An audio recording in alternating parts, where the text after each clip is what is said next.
All right, welcome back, everybody. We are back in the Bible, continuing where we left off last time. This is day 2 of our 30-day challenge, and we are reading the Bible, the Catholic Bible, to be exact.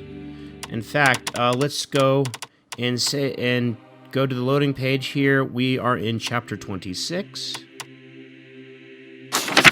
And this is where we left off. In the previous day, we read all about the creation of the world, Adam and Eve, Cain and Abel, Noah, and the ark, and the Tower of Babel, and the life of Abraham. We read all the way up to the part where Isaac gets a wife, and they have 2 children, Jacob and Esau, and now we're kind of beginning the story of Jacob here in chapter 26, and that's going to probably continue, and we're going to probably continue into Joseph's story as well, and the plan is to finish all of Genesis today. So, without further ado, let's get started.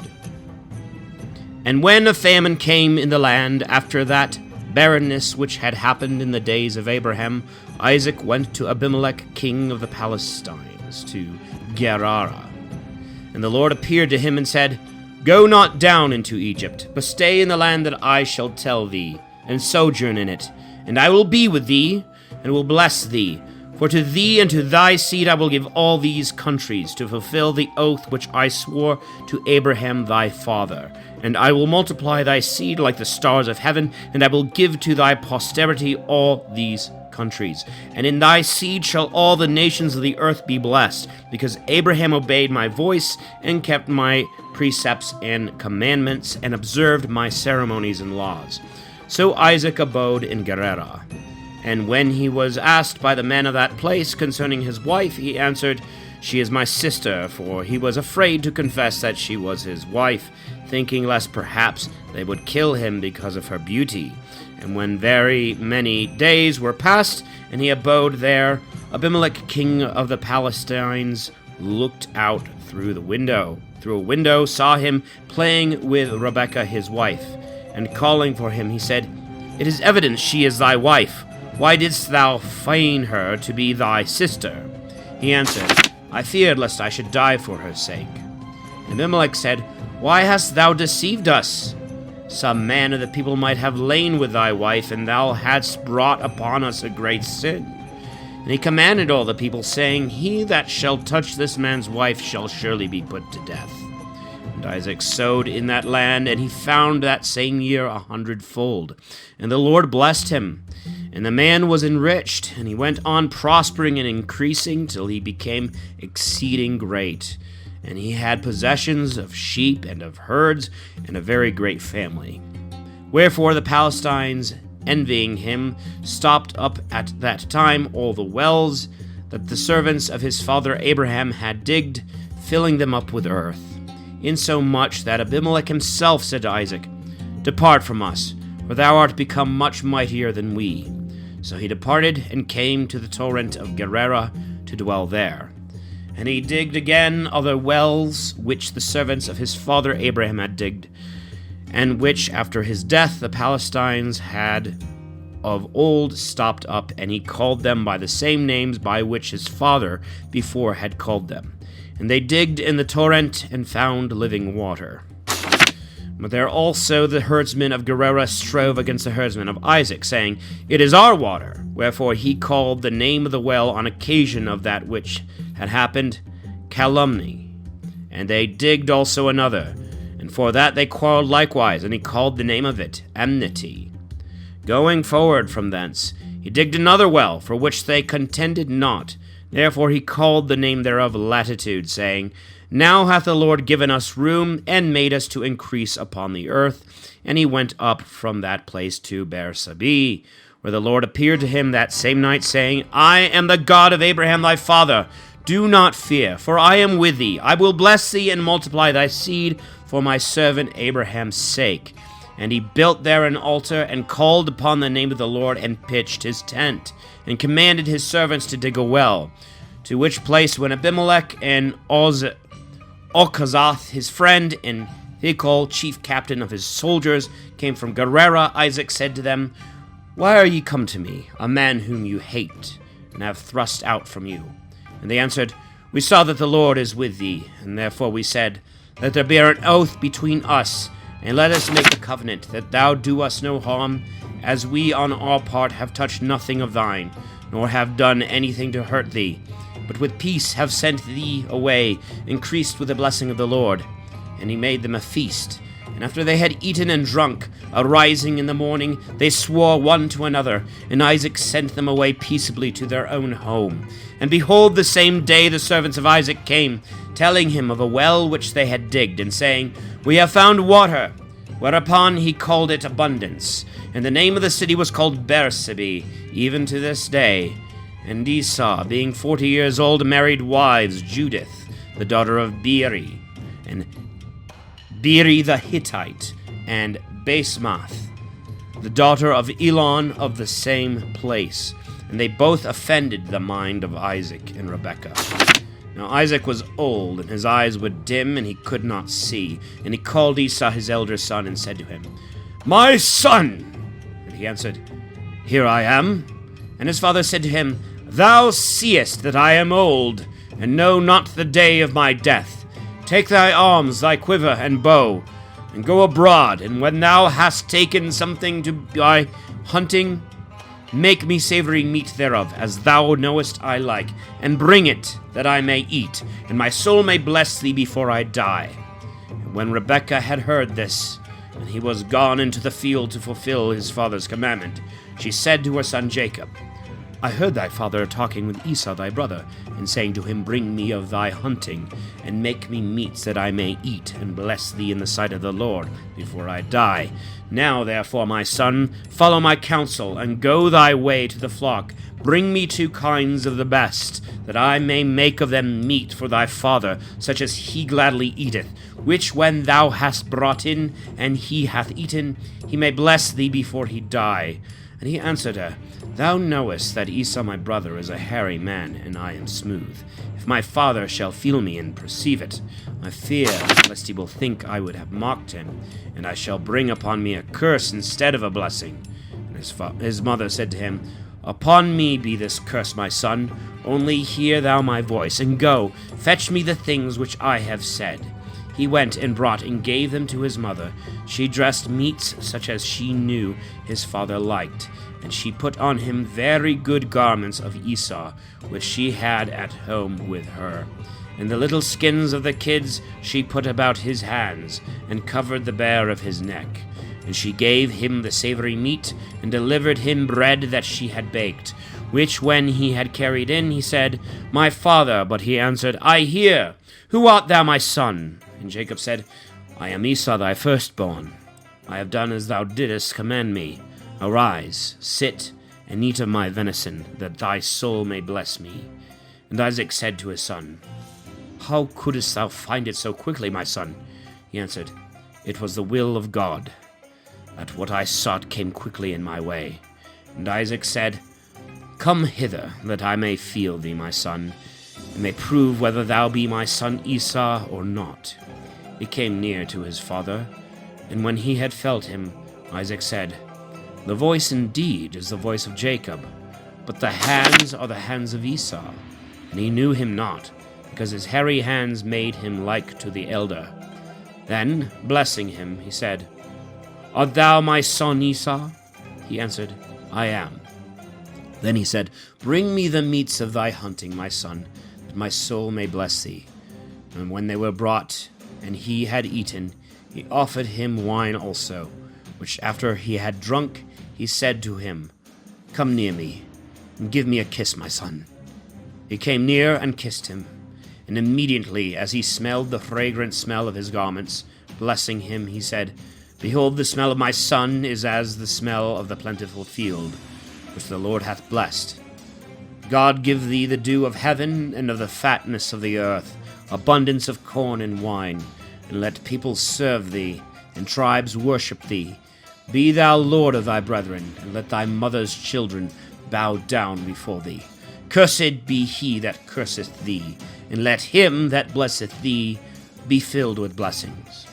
Isaac had scarce ended his words, when Jacob, being now gone out abroad, Esau came, and brought in to his father meats, made of what he had taken in hunting, saying, Arise, my father, and eat of thy son's venison, that thy soul may bless me.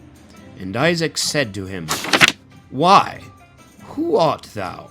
He answered, I am thy firstborn, son Esau. Isaac was struck with fear, and astonished exceedingly, and wondering beyond what can be believed, said, Who is he then that even now brought me venison that he had taken, and I ate of all before thou camest? And I have blessed him, and he shall be blessed. Esau, having heard his father's words, roared out with a great cry, and being in a great consternation, said, Bless me also, my father. And he said, Thy brother came deceitfully and got thy blessing. But he said again, Rightly is his name called Jacob, for he hath supplanted me, lo, this second time. My first birthright he took away before, and now this second time he hath stolen away my blessing. And again he said to his father, Hast thou not reserved me also a blessing? Isaac answered, I have appointed him thy lord, and have made all his brethren his servants. I have established him with corn and wine. And after this, what shall I do more for thee, my son? And Esau said to him, Hast thou only one blessing, father? I beseech thee, bless me also.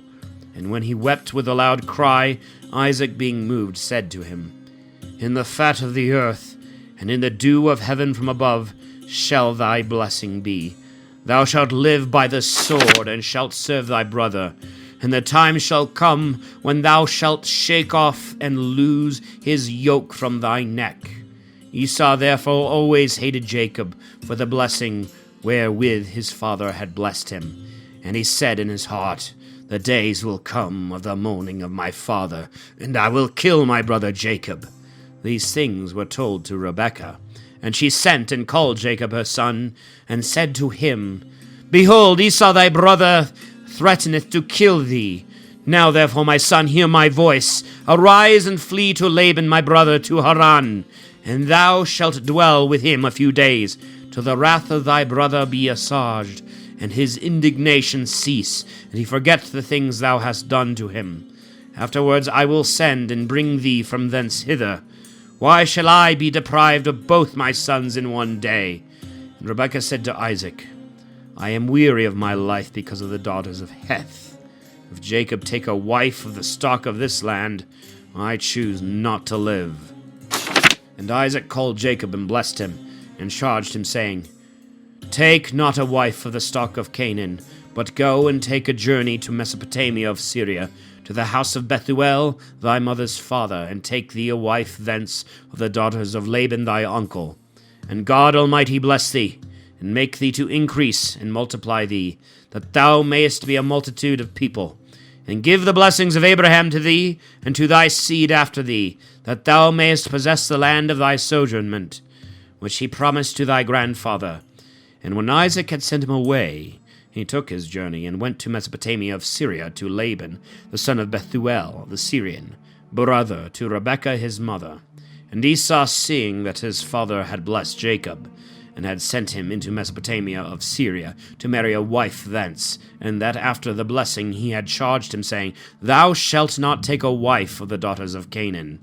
And that Jacob, obeying his parents, was gone into Syria, experiencing also that his father was not well pleased with the daughters of Canaan. He went to Ishmael, and took to wife. Besides them he had before Mahaleth, the daughter of Ishmael, Abraham's son, the sister of Nabajoth. But Jacob, being departed from Beersheba, went on to Haran. When he was come to a certain place, and would rest in it after sunset, he took of the stones that lay there, and putting under his head, slept in the same place. And he saw in his sleep a ladder standing upon the earth, and the top thereof touching heaven, the angels also of God ascending and descending by it. And the Lord leaning upon the ladder, saying to him, I am the Lord God of Abraham thy father. the God of Isaac, the land wherein thou sleepest, I will give to thee and to thy seed, and thy seed shall be as the dust of the earth. Thou shalt spread abroad to the west, and to the east, and to the north, and to the south, and in thee thy seed all the tribes of the earth shall be blessed. And I will be thy keeper, whithersoever thou goest, and will bring thee back into this land. Neither will I leave thee, till I shall have accomplished all that I have said. And when Jacob awaked out of sleep, he said, Indeed the Lord is in this place, and I knew it not. And trembling he said, How terrible is this place! This is no other but the house of God, and the gate of heaven. And Jacob, arising in the morning, took the stone which he had laid under his head, and set it up for a title, pouring oil upon the top of it. And he called the name of the city Bethel, which before was called Luzah. And he made a vow, saying, If God shall be with me, and shall keep me in the way by which I walk, and shall give me bread to eat and raiment to put on, and I shall return prosperously to my father's house, the Lord shall be my God. And this stone which I have set up for a title shall be called the house of God. And of all things that thou shalt give to me, I will offer tithes to thee. Then Jacob went on in his journey, and came into the east country. And he saw a well in the field, and 3 flocks of sheep lying by it. For the beasts were watered out of it, and the mouth thereof was closed with a great stone. And the custom was, when all the sheep were gathered together, to roll away the stone, and after the sheep were watered, to put it on the mouth of the well again. And he said to the shepherds, Brethren, whence are you? They answered, Of Haran. And he asked them, saying, Know you Laban the son of Nahor? They said, We know him. He said, Is he in health? He is in health, say they. And behold, Rachel his daughter cometh with his flock. And Jacob said, There is yet much day remaining, neither is it time to bring the flocks into the folds again. First give the sheep drink, and so lead them back to feed. They answered, We cannot, till all the cattle be gathered together, and we remove the stone from the well's mouth, that we may water the flocks. They were yet speaking, and behold, Rachel came with her father's sheep, for she fed the flock. And when Jacob saw her, and knew her to be his cousin German, and that they were the sheep of Laban, his uncle, he removed the stone wherewith the well was closed. And having watered the flock, he kissed her, and lifting up his voice wept. And he told her that he was her father's brother, and the son of Rebekah. But she went in haste and told her father, who, when he heard that Jacob his sister's son was come, ran forth to meet him, and embracing him, and heartily kissing him, brought him into his house. And when he had heard the causes of his journey, he answered, Thou art my bone and my flesh. And after the days of 1 month were expired, he said to him, Because thou art my brother, shalt thou serve me without wages? Tell me what wages thou wilt have.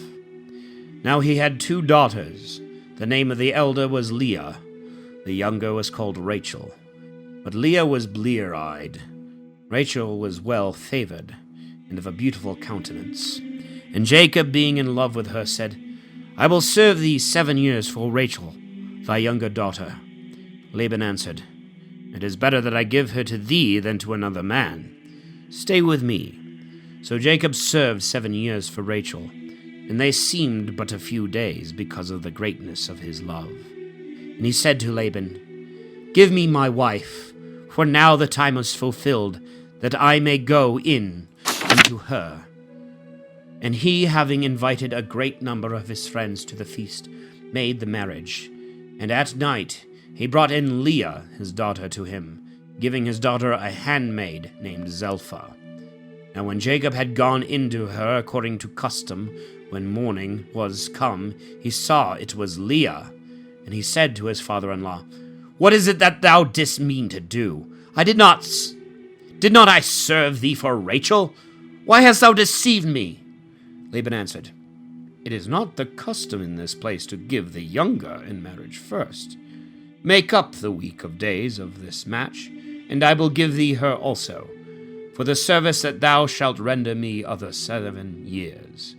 He yielded to his pleasure, and after the week was past, he married Rachel, to whom her father gave Bala for her servant.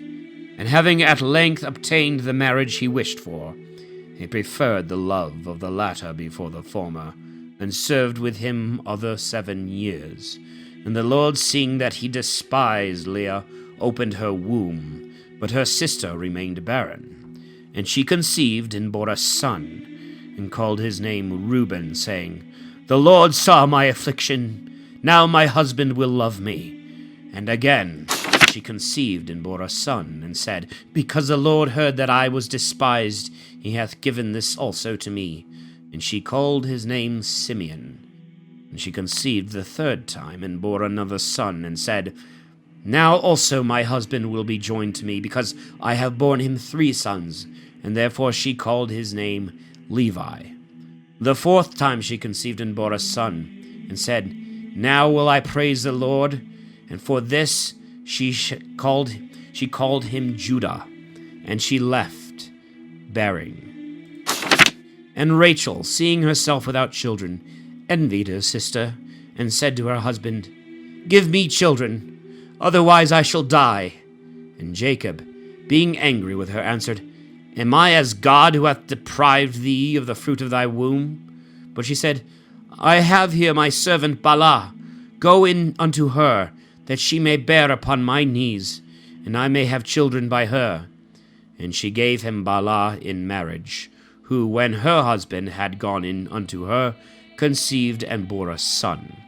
And Rachel said, The Lord hath judged for me, and hath heard my voice, giving me a son, and therefore she called his name Dan. And again Bala conceived and bore another, for whom Rachel said, God hath compared me with my sister, and I have prevailed, and she called him Naphtali.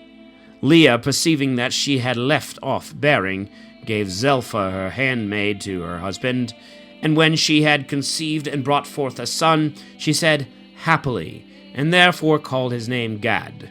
Zilpah also bore another, and Leah said, This is for my happiness, for women will call me blessed. Therefore she called him Aser. And Reuben, going out in the time of the wheat harvest into the field, found mandrakes, which he brought to his mother Leah. And Rachel said, Give me part of thy son's mandrakes. She answered, Dost thou think it a small matter that thou hast taken my husband from me, lest thou take also my son's mandrakes? Rachel said, He shall sleep with thee this night, for thy son's mandrakes.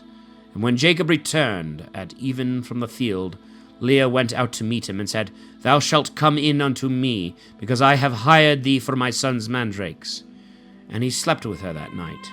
And God heard her prayers, and she conceived and bore the 5th son, and said, God hath given me a reward, because I gave my handmaid to my husband. She called his name Issachar. And Leah conceived again, and bore the 6th son, and said, God hath endowed me with a good dowry. This turn also my husband will be with me, because I have borne him 6 sons. And therefore she called his name Zebulun, after whom she bore a daughter named Dinah. The Lord also, remembering Rachel, heard her, and opened her womb. And she conceived and bore a son, saying, God hath taken away my reproach. And she called his name Joseph, saying, The Lord give me also another son. And when Joseph was born, Jacob said to his father-in-law, Send me away, that I may return into my country and to my land. Give me my wives and my children, from whom I have served thee, that I may depart. Thou knowest the service that I have rendered thee. Laban said to him, Let me find favor in thy sight. I have learned by experience that God hath blessed me for thy sake. Appoint thy wages, which I shall give thee. But he answered, Thou knowest how I have served thee, and how great thy possession hath been in my hands. Thou hadst but little before I came to thee, and now thou art become rich, and the Lord hath blessed thee at my coming. It is reasonable, therefore, that I should now provide also for my own house, And Laban said, What shall I give thee? But he said, I require nothing, but if thou wilt do what I demand, I will feed, and keep thy sheep again. Go round through all thy flocks, and separate all the sheep of divers colours, and speckled, and all that is brown and spotted, and of divers colours as well among the sheep, as among the goats shall be my wages. And my justice shall answer for me tomorrow before thee, when the time of the bargain shall come. And all that is not of divers colours, and spotted, and browned as well among the sheep as among the goats, shall accuse me of theft. And Laban said, I like well what thou demandest. And he separated the same day the she-goats, and the sheep, and the he-goats, and the rams of the divers colours, and spotted, and all the flock of one colour, that is, of white and black fleece. He delivered into the hands of his sons, and he set the space of 3 days' journey betwixt himself and his son-in-law, who fed the rest of his flock. And Jacob took green rods of poplar, and of almond, and of plane trees, and pilled them in part. So when the bark was taken off in the parts that were pilled, there appeared whiteness, but the parts that were whole remained green, and by this means the color was divers. And he put them in the troughs where the water was poured out, the troughs, where the water was poured out. And when the flocks should come to drink, they might have the rods before their eyes, and in the sight of them might conceive. And it came to pass that in the very heat of coition, the sheep beheld the rods, and brought forth spotted, and of divers colours, and speckled. And Jacob separated the flock, and put the rods in the troughs, before the eyes of the rams, and all the white and the black were Laban's, and the rest were Jacob's, when the flocks were separated, one from another. So when the ewes went first to ram, Jacob put the rods in the troughs of water before the eyes of the rams and of the ewes, that they might conceive while they were looking upon them. But when the latter coming was, and the last conceiving, he did not put them. And those that were lateward became Laban's, and they of the first time Jacob's. And the man was enriched exceedingly, and he had many flocks, maidservants, and menservants, camels, and asses. But after that he heard the words of the sons of Laban, saying, Jacob hath taken away all that was our father's, and being enriched by his substance is become great. And perceiving also that Laban's countenance was not towards him as yesterday and the other day, especially the Lord saying to him, Return into the land of thy fathers, and to thy kindred, and I will be with thee. He sent and called Rachel and Leah into the field, where he fed the flocks, and said to them, I see your father's countenance is not towards me as yesterday and the other day, but the God of my father hath been with me. And you know that I have served your father to the uttermost of my power. Yea, your father also hath overreached me, and hath changed my wages 10 times, and yet God hath not suffered him to hurt me. If at any time he said, The speckled shall be thy wages, all the sheep brought forth speckled. But when he said, on the contrary, Thou shalt take all the white ones for thy wages, all the flocks brought forth white ones. And God hath taken your father's substance, and given it to me. For after that time came of the ewes conceiving, I lifted up my eyes, and saw in my sleep that the males which leaped upon the females were of divers colours, and spotted and speckled. And the angel of God said to me in my sleep, Jacob. And I answered, Here I am. And he said, Lift up thy eyes, and see that all the males leaping upon the females are of divers colours, spotted and speckled. For I have seen all that Laban hath done to thee. I am the God of Bethel, where thou didst anoint the stone, and make a vow to me. Now therefore arise, and go out of this land, and return into thy native country. And Rachel and Leah answered, Have we anything left among the goods and inheritance of our father's house? Hath he not counted us as strangers, and sold us, and eaten up the price of us? But God hath taken our father's riches, and delivered them to us, and to our children. Wherefore do all that God hath commanded thee. Then Jacob rose up, and having set his children and wives upon camels, went his way. And he took all his substance and flocks, and whatsoever he had gotten in Mesopotamia, and went forward to Isaac his father, to the land of Canaan. At that time Laban was gone to shear his sheep, and Rachel stole away her father's idols. And Jacob would not confess to his father-in-law that he was flying away. And when he was gone, together with all that belonged to him, and having passed the river, was going on towards Mount Galaad, it was told Laban on the third day that Jacob fled, and he took his brethren with him, and pursued after him 7 days, and overtook him in the Mount of Galaad. And he saw in a dream God saying to him, Take heed, thou speak not anything harshly against Jacob. Now Jacob had pitched his tent in the mountain. When he with his brethren had overtaken him, he pitched his tent in the same Mount of Galaad. And he said to Jacob, Why hast thou done this, to carry away without my knowledge my daughters, as captives taken with a sword? Why wouldest thou run away privately, and not acquaint me, that I might have brought thee on the way with joy, and with songs, and with timbrels, and with harps? Thou hast not suffered me to kiss my sons and daughters. Thou hast done foolishly. And now indeed it is in my power to return thee evil. But the God of your father said to me yesterday, Take heed thou speak not anything harshly against Jacob. Suppose thou didst desire to go to thy friends, and hadst a longing after thy father's house. Why hast thou stolen away my gods? Jacob answered, That I departed unknown to thee, it was for fear lest thou wouldest take away thy daughters by force. But whereas thou chargest me with theft, with whomsoever thou shalt find thy gods, let him be slain before our brethren. Search, and if thou find any of thy things with me, take them away. Now when he said this, he knew not that Rachel had stolen the idols.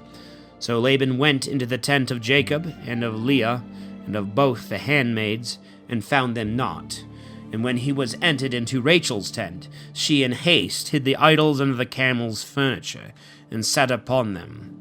And when he had searched all the tent and found nothing, she said, Let not my lord be angry that I cannot rise up before thee, because it has now happened to me according to the custom of women, so his careful search was in vain. And Jacob, being angry, said in a chiding manner, For what fault of mine, and for what offense on my part hast thou so hotly pursued me, and searched all my household stuff? What hast thou found of all the substance of thy house? Lay it here before my brethren and thy brethren, and let them judge between me and thee. Have I therefore been with thee 20 years? Thy ewes and goats were not barren. The rams of thy flocks did not eat. Neither did I show thee that which the beast had torn. I made good all the damage. Whatsoever was lost by theft, thou didst exact it of me.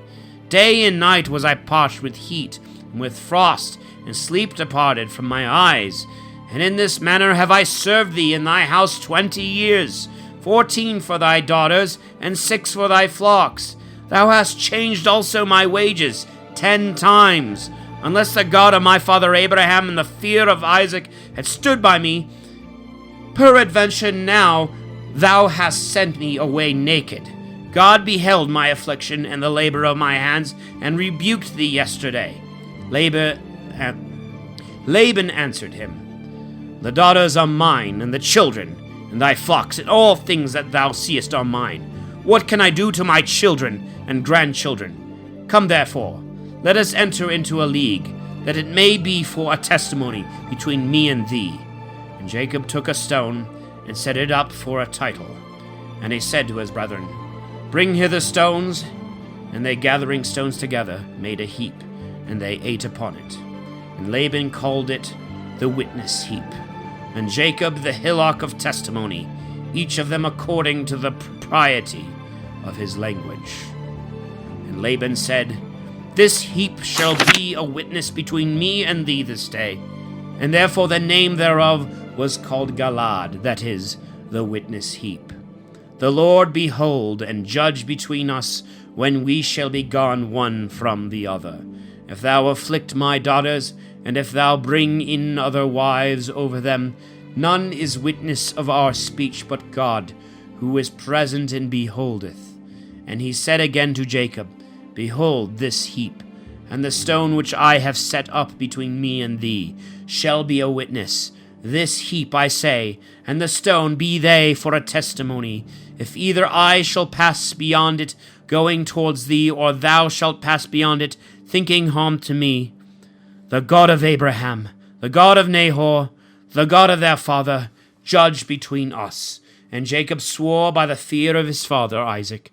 And after he had offered sacrifices in the mountain, he called his brethren to eat bread. And when they had eaten, they lodged there. But Laban arose in the night, and kissed his sons and daughters, and blessed them, and returned to his place. All right, quick water break here.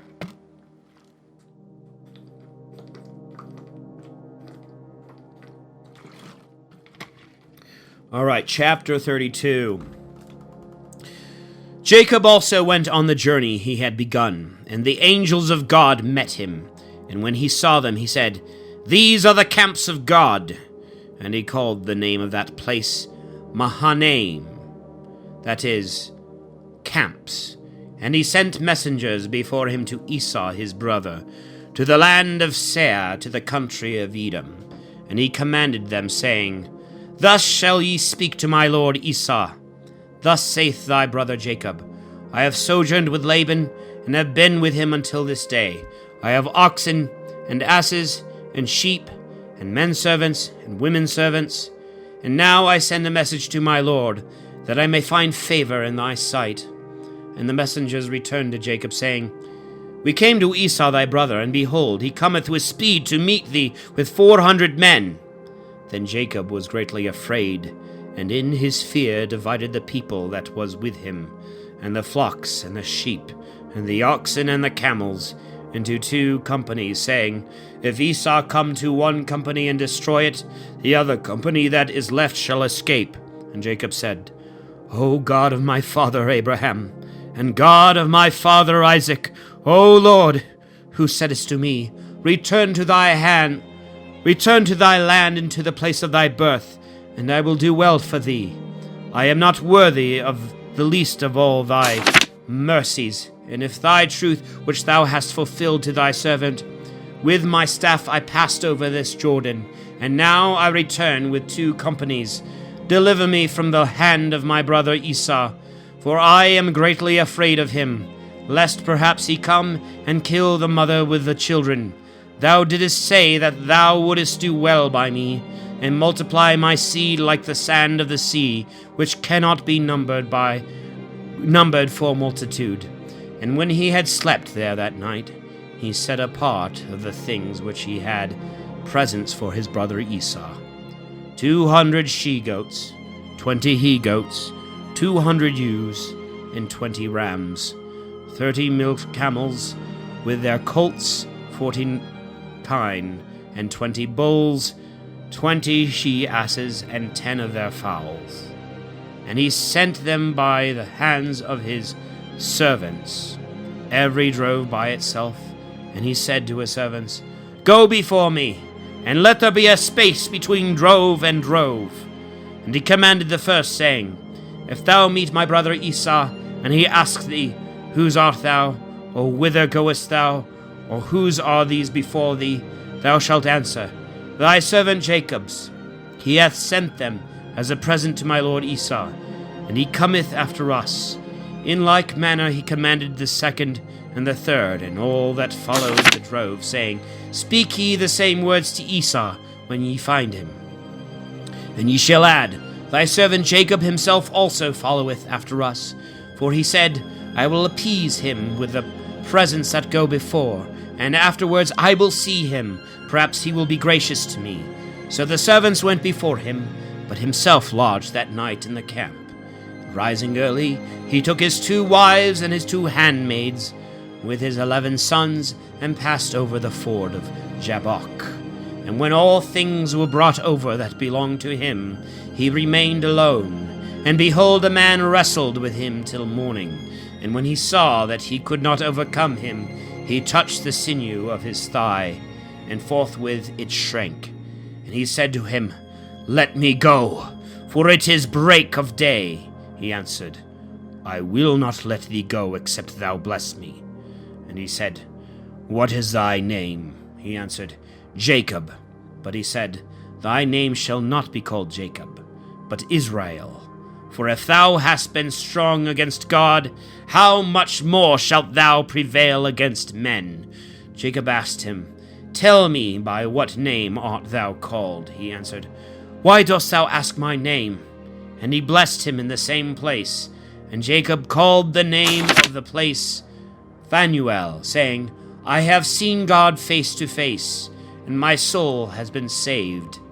And immediately the sun rose upon him, after he was past Phanuel, but he halted on his foot.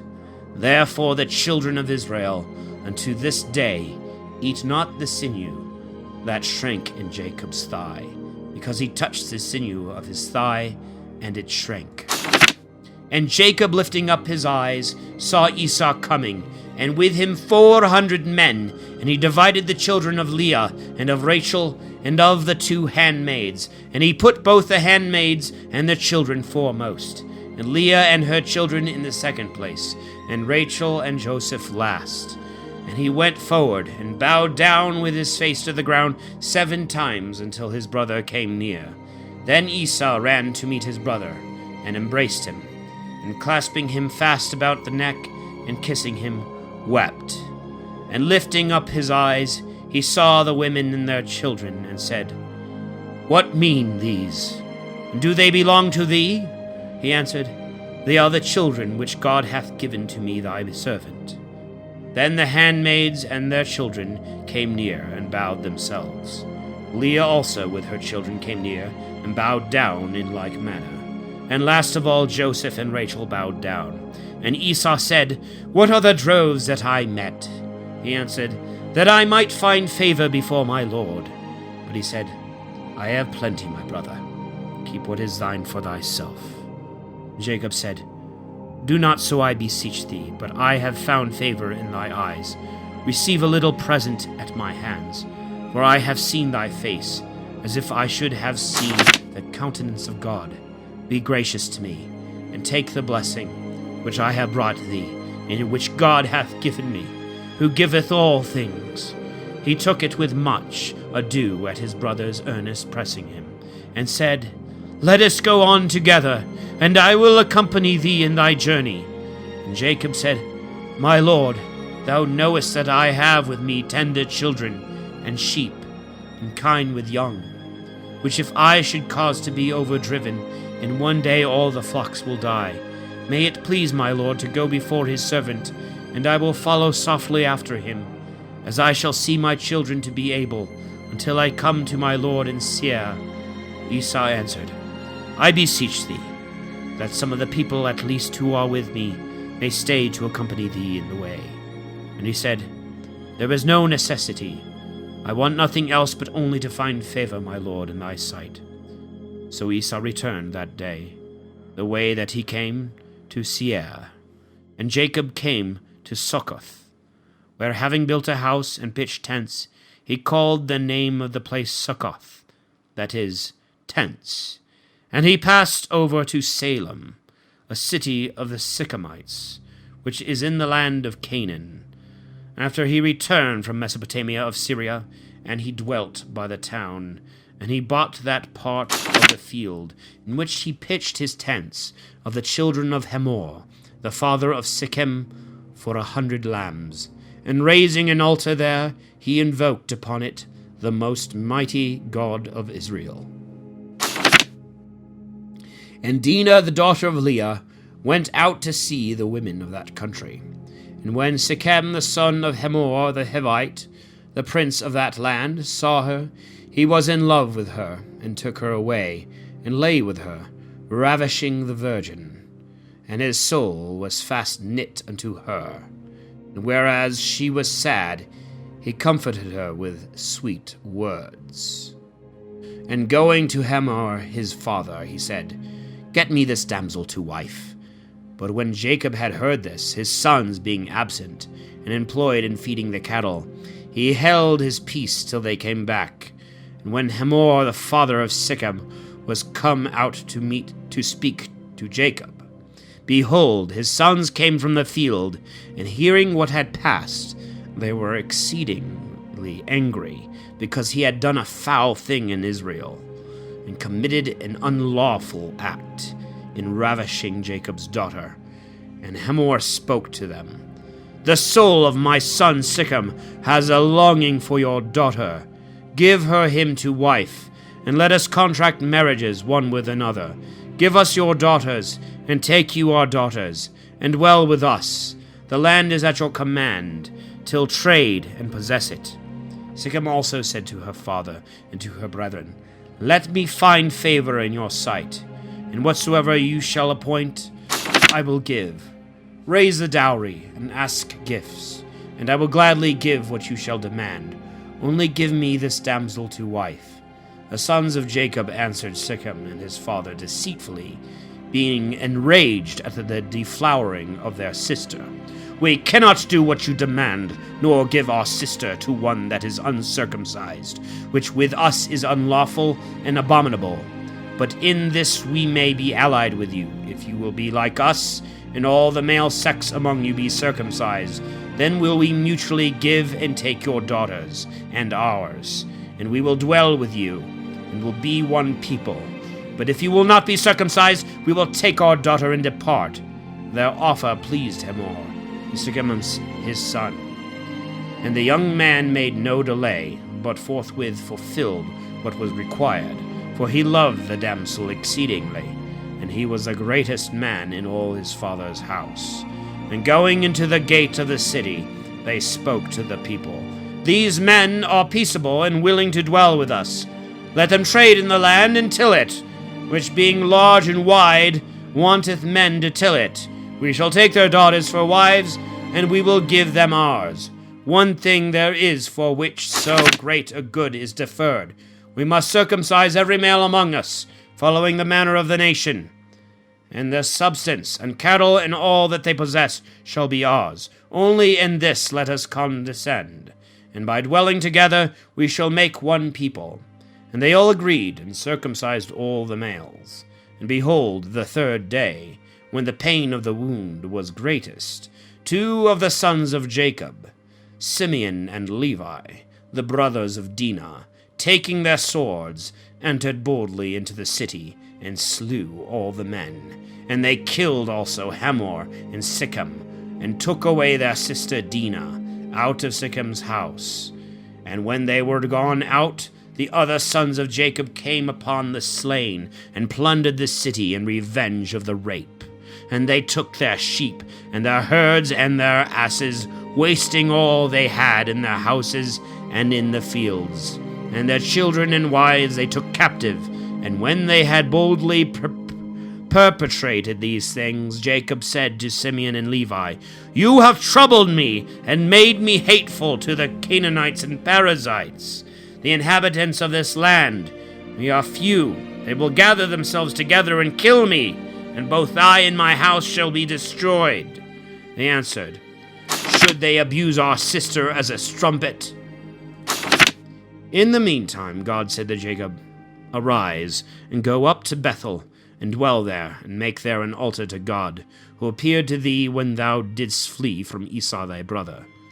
Jacob, having called together all his household, said, "Cast away the strange gods that are among you, and be cleansed, and change your garments. Arise, and let us go up to Bethel, that we may make there an altar to God, who heard me in the day of my affliction, and accompanied me in my journey." So they gave him all the strange gods they had, and the earrings which were in their ears, and he buried them under the turpentine tree that is behind the city of Shechem. And when they were departed, the terror of God fell upon all the cities around about, and they durst not pursue after them as they went away. And Jacob came to Luzah, which is in the land of Canaan, surnamed Bethel, he and all the people that were with him. And he built there an altar, and called the name of that place the House of God. For there God appeared to him when he fled from his brother. At the same time Deborah, the nurse of Rebekah, died, and was buried at the foot of Bethel under an oak. And the name of that place was called the Oak of Weeping. And God appeared again to Jacob after he returned from Mesopotamia of Syria, and he blessed him, saying, Thou shalt not be called any more Jacob, but Israel shall be thy name. And he called him Israel, and said to him, I am God Almighty, increase thou and be multiplied. Nations and peoples of nations shall be from thee, and kings shall come out of thy loins. And the land which I gave to Abraham and Isaac I will give to thee, and to thy seed after thee. And he departed from him. But he set up a monument of stone in the place where God had spoken to him, pouring drink offerings upon it, and pouring oil thereon, and calling the name of that place Bethel. And going forth from thence, he came in the springtime to the land which leadeth to Ephratah, wherein, when Rachel was in travail by reason of her hard labor, she began to be in danger. And the midwife said to her, Fear not, for thou shalt have this son also. And when her soul was departing for pain, and death was now at hand, she called the name of her son Benoni, that is, the son of my pain. But his father called him Benjamin, that is, the son of the right hand. So Rachel died, and was buried in the highway that leadeth to Ephratah. This is Bethlehem. And Jacob erected a pillar over her sepulchre. This is the pillar of Rachel's monument to this day.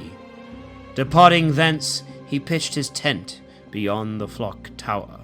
And when he dwelt in that country, Reuben went and slept with Bala, the concubine of his father, which he was not ignorant of. Now the sons of Jacob were 12, the sons of Leah, Reuben the firstborn, and Simeon, and Levi, and Judah, and Issachar, and Zebulun. The sons of Rachel, Joseph and Benjamin. The sons of Bala, Rachel's handmaid, Dan and Naphtali.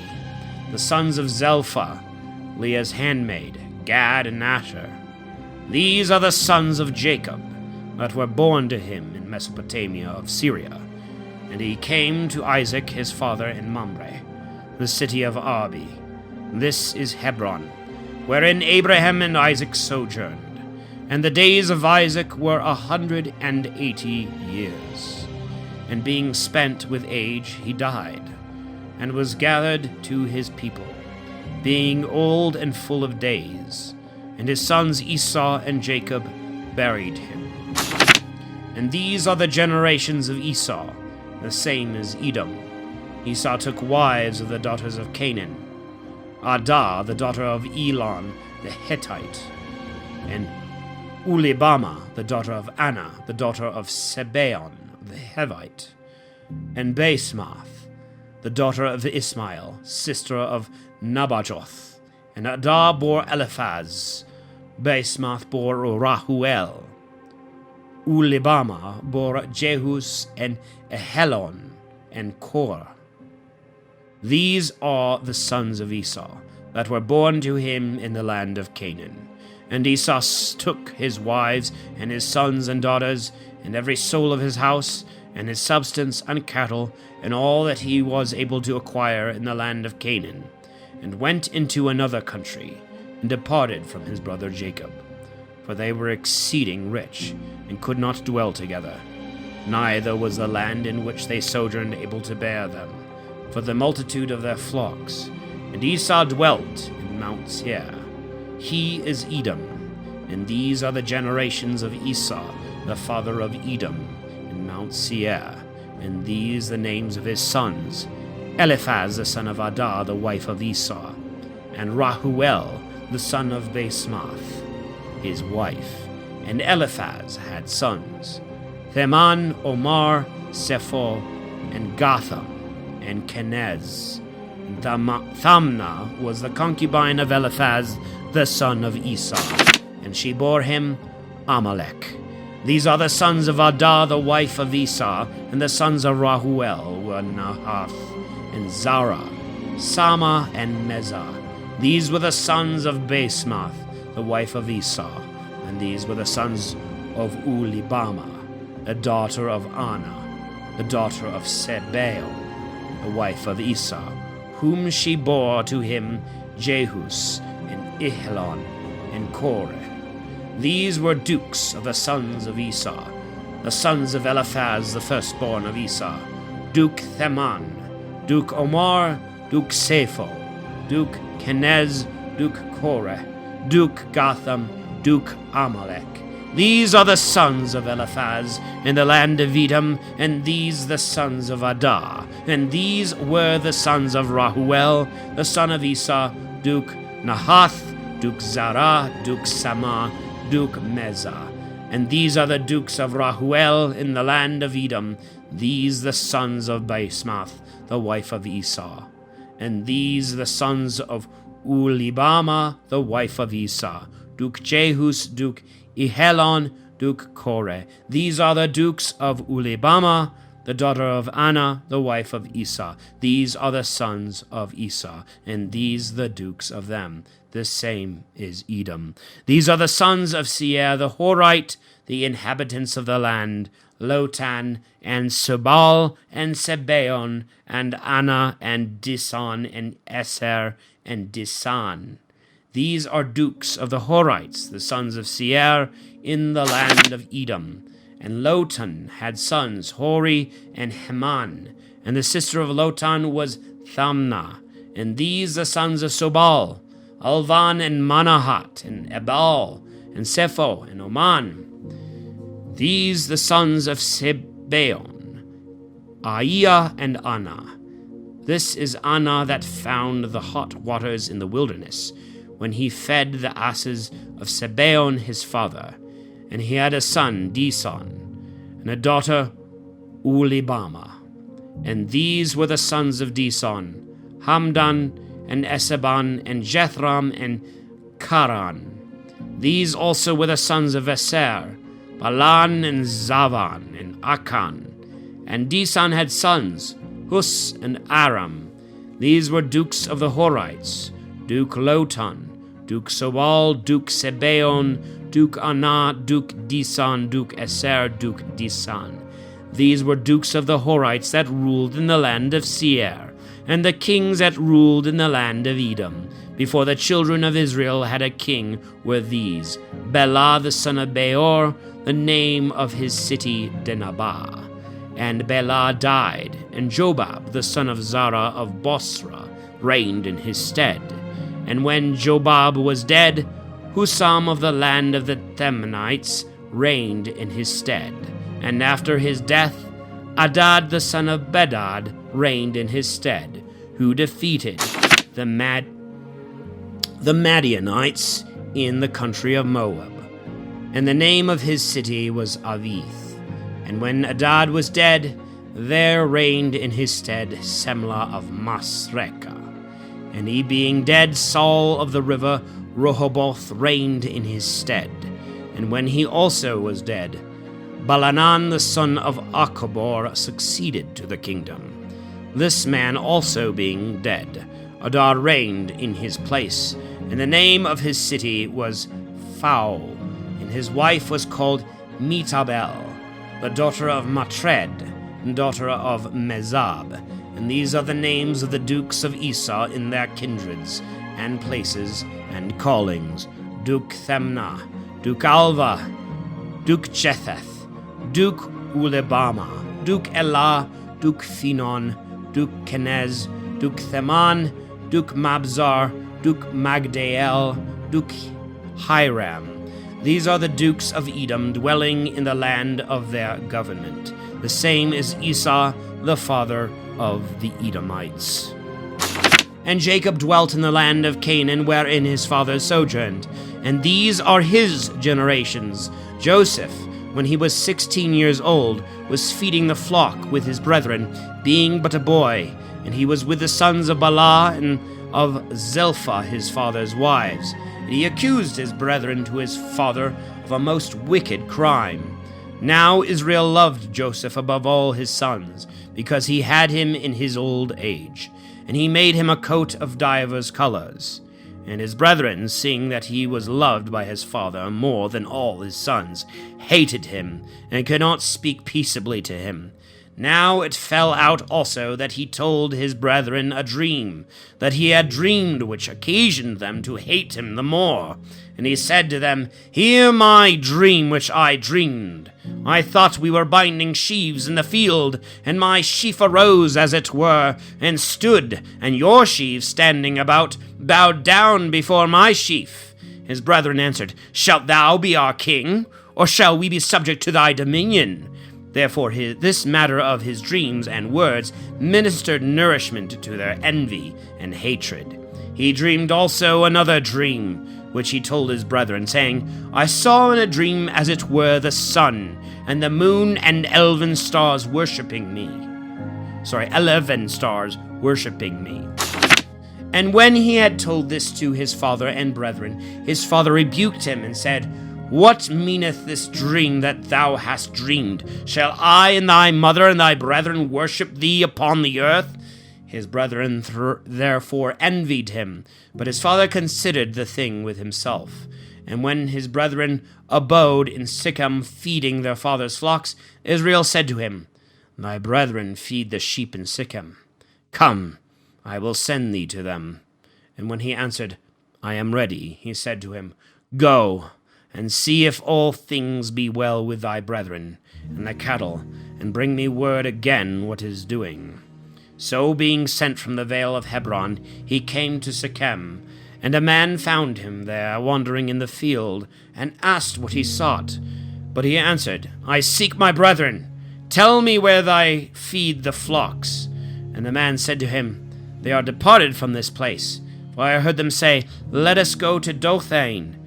And Joseph went forward after his brethren, and found them in Dothan. And when they saw him afar off, before he came nigh them, they thought to kill him, and said one to another, Behold, the dreamer cometh. Come, let us kill him, and cast him into some old pit. And we will say, Some evil beast hath devoured him, and then it shall appear what his dreams avail him. And Reuben, hearing this, endeavored to deliver him out of their hands, and said, Do not take away his life, nor shed his blood, but cast him into this pit that is in the wilderness, and keep your hands harmless. Now he said this, being desirous to deliver him out of their hands, and to restore him to his father. And as soon as he came to his brethren, they forthwith stripped him of his outside coat, that was of divers colors, and cast him into an old pit, where there was no water. And sitting down to eat bread, they saw some Ishmaelites, and their way coming from Galaad, with their camels, carrying spices and balm and myrrh to Egypt. And Judah said to his brethren, What will it profit us to kill our brother and conceal his blood? It is better that he be sold to the Ishmaelites, that our hands be not defiled, for he is our brother and our flesh. His brethren agreed to his words. And when the Midianite merchants passed by, they drew him out of the pit and sold him to the Ishmaelites for 20 pieces of silver. And they led him into Egypt. And Reuben, returning to the pit, found not the boy. And rending his garments, he went to his brethren, and said, The boy doth not appear, and whither shall I go? And they took his coat, and dipped it in the blood of a kid, which they had killed, sending some to carry it to their father, and to say, This we have found, see whether it be thy son's coat or not. And the father, acknowledging it, said, It is my son's coat. An evil wild beast hath eaten him. A beast hath devoured Joseph. And tearing his garments, he put on sackcloth, mourning for his son a long time. And all his children, being gathered together to comfort their father in his sorrow, he would not receive comfort, but said, I will go down to my son into hell mourning. And whilst he continued weeping, the Midianites sold Joseph in Egypt to Potiphar, a eunuch of Pharaoh, captain of the soldiers. All right.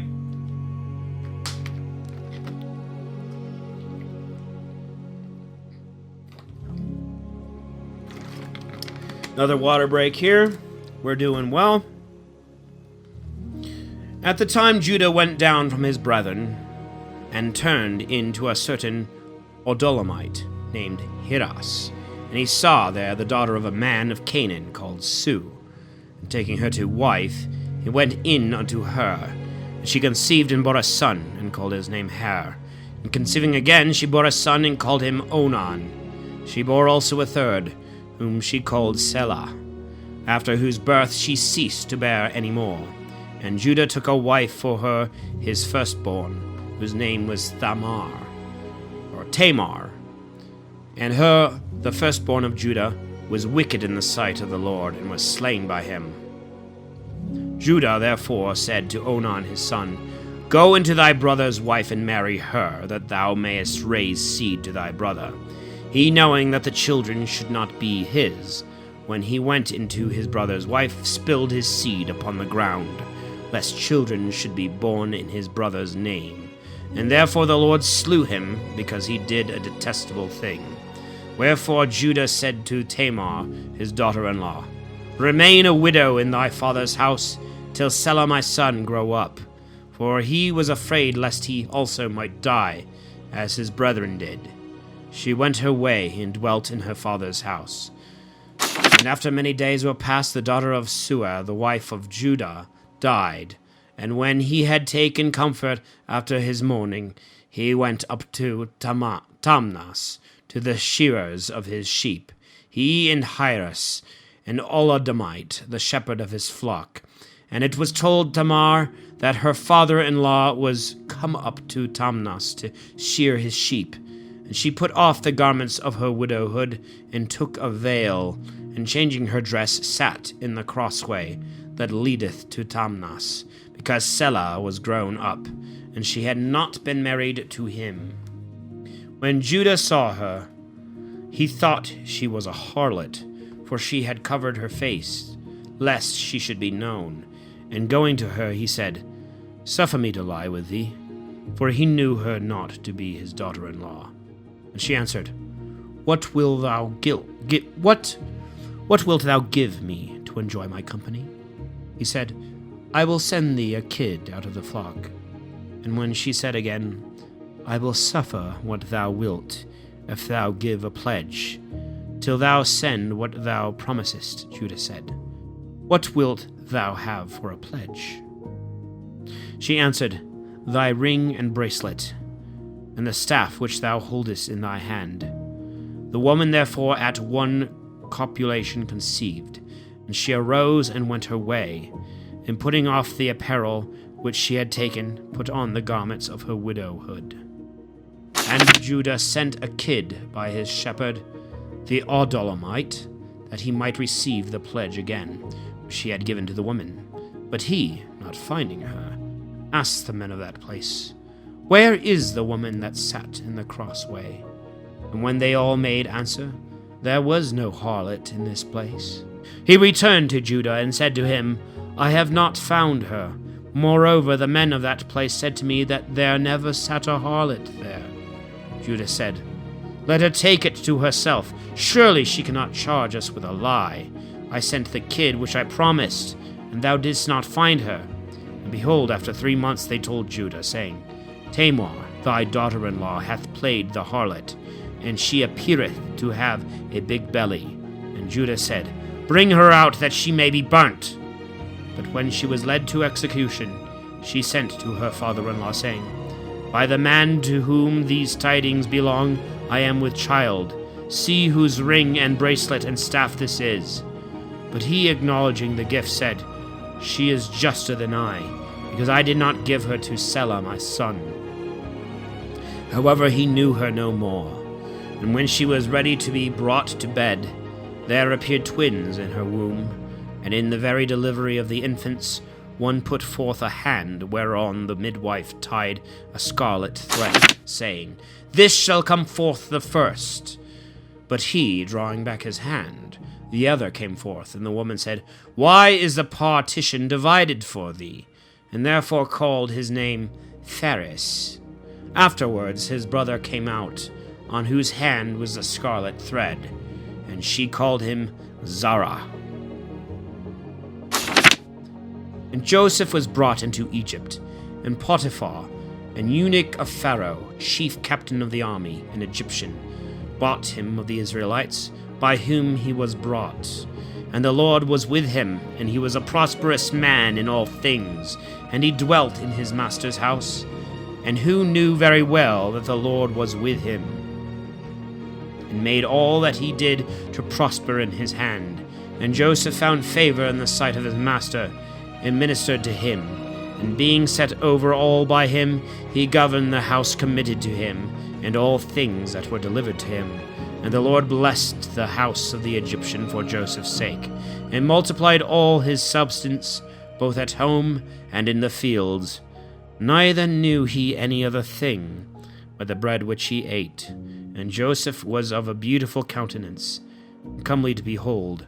And after many days his mistress cast her eyes on Joseph, and said, Lie with me. But he, in no wise consenting to that wicked act, said to her, Behold, my master hath delivered all things to me, and knoweth not what he hath in his own house. Neither is there anything which is not in my power, nor that he hath not delivered to me, but thee, who art his wife. How then can I do this wicked thing, and sin against my God? With such words as these day by day, both the woman was importunate with the young man, and he refused the adultery. Now it happened on a certain day that Joseph went into the house, and was doing some business without any man with him. And she, catching the skirt of his garment, said, Lie with me. But he, leaving the garment in her hand, fled and went out. And when the woman saw the garment in her hands, and herself disregarded, she called to her the men of her house, and said to them, See, he hath brought in a Hebrew to abuse us. He came into me to lie with me, and when I cried out, and he heard my voice, he left the garment that I held, and got him out. For a proof, therefore, of her fidelity, she kept the garment, and showed it to her husband when he returned home, and said, The Hebrew servant, whom thou hast brought, came to me to abuse me. And when he heard me cry, he left the garment which I held, and fled out. His master, hearing these things, and giving too much credit to his wife's words, was very angry, and cast Joseph into the prison, where the king's prisoners were kept, and he was there shut up. But the Lord was with Joseph, and having mercy upon him, gave him favor in the sight of the chief keeper of the prison, who delivered into his hand all the prisoners that were kept in custody. And whatsoever was done was under him. Neither did he himself know anything, having committed all things to him. For the Lord was with him, and made all that he did to prosper. After this it came to pass that two eunuchs, the butler and the baker of the king of Egypt, offended their lord. And Pharaoh being angry with them, now the one was chief butler, the other chief baker, he sent them to the prison of the commander of the soldiers, in which Joseph also was prisoner. But the keeper of the prison delivered them to Joseph, and he served them. Some little time passed, and they were kept in custody. And they both dreamed a dream the same night, according to the interpretation agreeing to themselves. And when Joseph was come in to them in the morning, and saw them sad, he asked them, saying, Why is your countenance sadder today than usual? They answered, We have dreamed a dream, and there was nobody to interpret it to us. And Joseph said to them, Doth not interpretation belong to God? Tell me what you have dreamed. The chief butler first told his dream. I saw before me a vine, on which were 3 branches, which by little and little sent out buds, and after the blossoms brought forth ripe grapes, and the cup of Pharaoh was in my hand. And I took the grapes, and pressed them into the cup which I held, and gave the cup to Pharaoh. Joseph answered, This is the interpretation of the dream. The 3 branches are yet 3 days, after which Pharaoh will remember thy service, and will restore thee to thy former place. And thou shalt present him the cup according to thy office, as before thou wast not wont to do. Only remember me, when it shall be well with thee, and do me this kindness, to put Pharaoh in mind to take me out of this prison. For I was stolen away out of the land of the Hebrews, and here without any fault was cast into the dungeon. The chief baker, seeing that he had wisely interpreted the dream, said, I also dreamed a dream, that I had 3 baskets of meal upon my head, and that in one basket, which was uppermost, I carried all meats that are made by the art of baking, and that the birds ate out of it. Joseph answered, This is the interpretation of the dream. The 3 baskets are yet 3 days, after which Pharaoh will take thy head from thee, and hang thee on a cross, and the birds shall tear thy flesh. The 3rd day after this was the birthday of Pharaoh, and he made a great feast for his servants, and at the banquet remembered the chief butler and the chief baker. And he restored the one to his place to present him the cup. The other he hanged on a gibbet, that the truth of the interpreter might be shown. But the chief butler, when things prospered with him, forgot his interpreter. Let's grab another drink of water.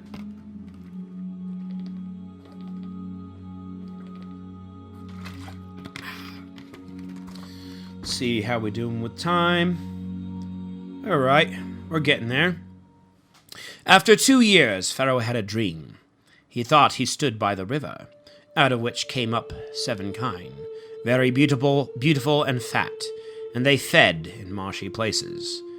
Other 7 also came up out of the river, ill-favored and lean-fleshed, and they fed on the very bank of the river in green places. And they devoured them, whose bodies were very beautiful and well-conditioned.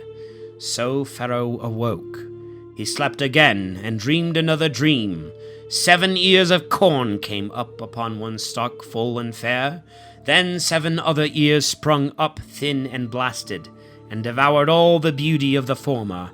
Pharaoh awaked after his rest, and when morning was come, being struck with fear, he sent to all the interpreters of Egypt, and to all the wise men, and they being called for, he told them his dream, and there was not anyone that could interpret it. Then at length the chief butler, remembering, said, I confess my sin. The king, being angry with his servants, commanded me and the chief baker to be cast into the prison of the captain of the soldiers, where in one night both of us dreamed a dream foreboding things to come. There was there a young man, a Hebrew, servant to the same captain of the soldiers, to whom we told our dreams, and we heard what afterwards the event of the thing proved to be so. For I was restored to my office, and he was hanged upon a gibbet. Forthwith, at the king's command, Joseph was brought out of the prison, and they shaved him, and changing his apparel, brought him into him. And he said to him, I have dreamed dreams, and there was no one that can expound them. Now I have heard that thou art very wise at interpreting them.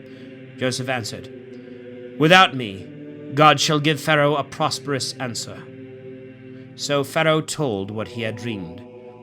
Methought I stood upon the bank of the river, and 7 kine came up out of the river, exceeding beautiful and full of flesh, and they grazed on green places in a marshy pasture. And behold, there followed these, other 7 kine, so very ill-favored and lean, that I never saw the like in the land of Egypt. And they devoured and consumed the former, and yet gave no mark of their being full, but were as lean and ill-favored as before. I awoke, and then fell asleep again, and dreamed a dream. 7 ears of corn grew upon one stalk, full and very fair. Other 7 also thin and blasted, sprung of the stalk, and they devoured the beauty of the former. I told this dream to the conjecturers, and there is no man that can expound it. Joseph answered, The king's dream is one. God hath shown to Pharaoh what he is about to do. The 7 beautiful kine and the 7 full ears are 7 years of plenty, and both contain the same meaning of the dream. And the 7 lean and the thin kine that came up after them, and the 7 thin ears that were blasted with the burning wind, are 7 years of famine to come, which shall be fulfilled in this order. Behold, there shall come 7 years of great plenty in the whole land of Egypt, after which shall follow other 7 years of so great scarcity, that all the abundance before shall be forgotten. For the famine shall consume all the land, and the greatness of the scarcity shall destroy the greatness of the plenty. For that thou didst see the second time a dream pertaining to the same thing. It is a token of the certainty, and that the word of God cometh to pass, and is fulfilled speedily. Now therefore let the king provide a wise and industrious man, and make him ruler over the land of Egypt, that he may appoint overseers over all the countries, and gather into barns the 5th part of the fruits during the 7 fruitful years that shall now presently ensue. And let all the corn be laid up under Pharaoh's hands, and be reserved in the cities. And let it be in readiness against the famine of 7 years to come, which shall oppress Egypt, and the land shall not be consumed with scarcity. The counsel pleased Pharaoh and all his servants, and he said to them, Can we find such another man that is full of the Spirit of God? He said therefore to Joseph, Seeing God hath shown thee all that thou hast said, can I find one wiser and one like unto thee? Thou shalt be over my house, and at the commandment of thy mouth all the people shall obey. Only in the kingly throne will I be above thee. And again Pharaoh said to Joseph, Behold, I have appointed thee over the whole land of Egypt. And he took his ring from his own hand, and gave it into his hand. And he put upon him a robe of silk, and put a chain of gold about his neck. And he made him go up into his second chariot, the crier, proclaiming that all should bow their knee before him, and that they should know he was made governor over the whole land of Egypt. And the king said to Joseph, I am Pharaoh. Without thy commandment no man shall move hand or foot in all the land of Egypt. And he turned his name and called him in the Egyptian tongue, the Savior of the world. And he gave him to wife Asenath, the daughter of the Potiphar priest of Heliopolis. Then Joseph went out to the land of Egypt. Now he was 30 years old when he stood before King Pharaoh. And he went round all the countries of Egypt. And the fruitfulness of the 7 years came, and the corn being bound up into sheaves was gathered together into the barns of Egypt. And all the abundance of grain was laid up in every city, and there was so great abundance of wheat that it was equal to the sand of the sea, and the plenty exceeded measure. And before the famine came, Joseph had 2 sons born, whom Asenath, the daughter of Potiphar, priest of Heliopolis, bore unto him. And he called the name of the firstborn Manasseh, saying, God hath made me to forget all my labors in my father's house. And he named the second Ephraim, saying, God hath made me to grow in the land of my poverty. Now when the 7 years of the plenty that had been in Egypt were past, the 7 years of scarcity, which Joseph had foretold, began to come, and the famine prevailed in the whole world. But there was bread in all the land of Egypt, and when there also they began to be famished, the people cried to Pharaoh for food. And he said to them, Go to Joseph, and do all that he shall say to you. And the famine increased daily in all the land. And Joseph opened all the barns, and sold to the Egyptians. For the famine had oppressed them also, and all provinces came into Egypt to buy food, and to seek some relief of their want. And Jacob, hearing that food was sold in Egypt, said to his sons, Why are you careless? I have heard that wheat is sold in Egypt. Go ye down and buy us necessities, and that we may live and not be consumed with want. So the 10 brethren of Joseph went down to buy corn in Egypt, whilst Benjamin was kept at home by Jacob, who said to his brethren, Lest perhaps he take any harm in the journey. And they entered into the land of Egypt with others that went to buy. For the famine was in the land of Canaan, and Joseph was governor in the land of Egypt, and corn was sold by his direction to the people. And when his brethren had bowed down to him, and he knew them, he spoke, as it were to strangers, somewhat roughly, asking them, Whence came you? They answered, From the land of Canaan, to buy necessaries of life. And though he knew his brethren, he was not known by them. And remembering the dreams which formerly he had dreamed, he said to them, You are spies! You are come to view the weaker parts of the land. But they said, It is not so, my lord, but thy servants are come to buy food. We are all the sons of one man. We are come as peaceable men. Neither do thy servants go about any evil. And he answered them, It is otherwise. You are come to consider the unfenced parts of this land. But they said, We thy servants are 12 brethren, the sons of one man in the land of Canaan. The youngest is with our father, and the other is not living. He saith, This is it that I said, You are spies.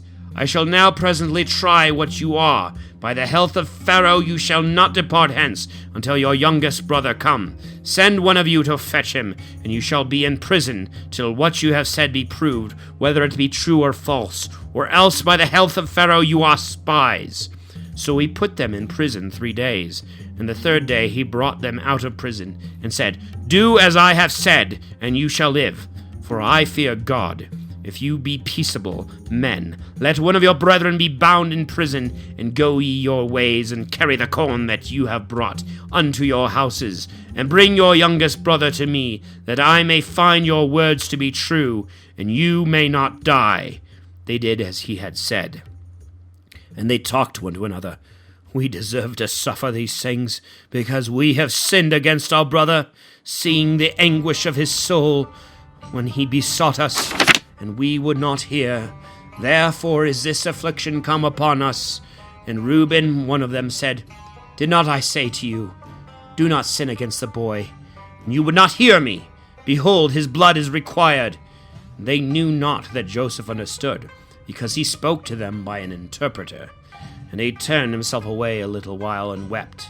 And returning he spoke to them, and taking Simeon, and binding him in their presence, he commanded his servants to fill their sacks with wheat, and to put every man's money again in their sacks, and to give them besides provisions for the way. And they did so. But they, having loaded their asses with corn, went their way.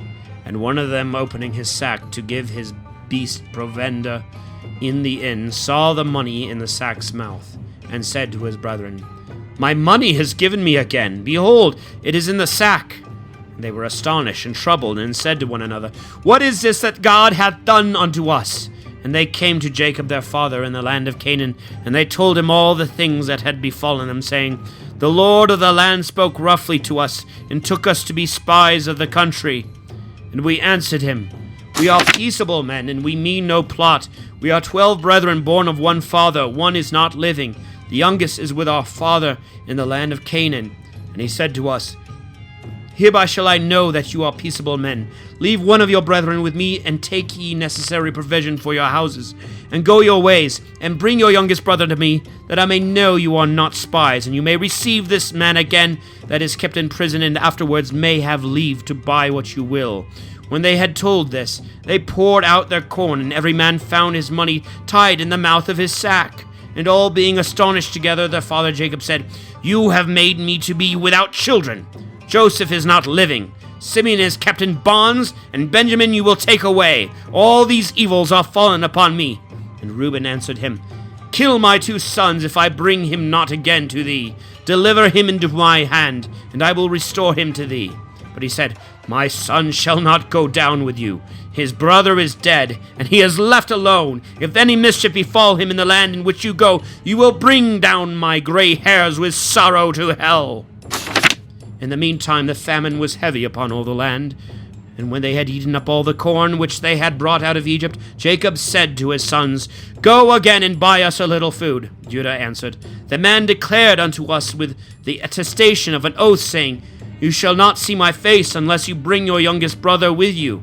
If therefore thou wilt not send him with us, we will set out together, and will buy necessaries for thee.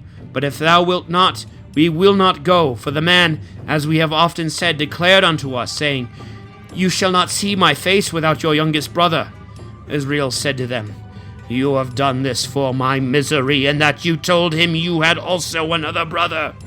But they answered, The man asked us in order concerning our kindred, if our father lived, if we had a brother, and we answered him regularly according to what he demanded. Could we know that he would say, Bring hither your brother with you? And Judah said to his father, Send the boy with me, that we may set forward, and may yet live, lest both we and our children perish. I take the boy upon me, require him at my hand. Unless I bring him again and restore him to thee, I will be guilty of sin against thee forever. If delay had not been made, we had been here again the second time. Then Israel said to them, If it must needs be so, do what you will. Take of the best fruits of the land in your vessels, and carry down presents to the man, a little balm and honey, and storax, myrrh, turpentine, and almonds. And take with you double money, and carry back what you found in your sacks, lest perhaps it was done by mistake. And take also your brother, and go to the man. And may my almighty God make him favorable to you, and send back with you your brother, whom he keepeth, and this Benjamin. As for me, I shall be desolate without children. So the men took the presents, and double money and Benjamin, and went down into Egypt, and stood before Joseph. And when he had seen them, and Benjamin with him, he commanded the steward of his house, saying, Bring in the men into the house, and kill victims, and prepare a feast, because they shall eat with me at noon. He did as he was commanded, and brought the men into the house. And they, being much afraid, said there one to another, Because of the money which we carried back the first time in our sacks, we are brought in, that he may bring upon us a false accusation, and by violence make slaves of us and our asses. Wherefore, going up to the steward of the house at the door, they said, Sir, we desire thee to hear us. We came down once before to buy food, and when we had bought and come to the inn, we opened our sacks and found our money in the mouths of the sacks, which we have now brought again in the same weight. And we have brought other money besides, to buy what we want. We cannot tell who put it in our bags. But he answered, Peace be with you. Fear not. Your God and the God of your father hath given you treasure in your sacks. For the money which you gave me I have for good. Then he brought Simeon out to them. And having brought them into the house, he fetched water, and they washed their feet, and he gave provender to their asses.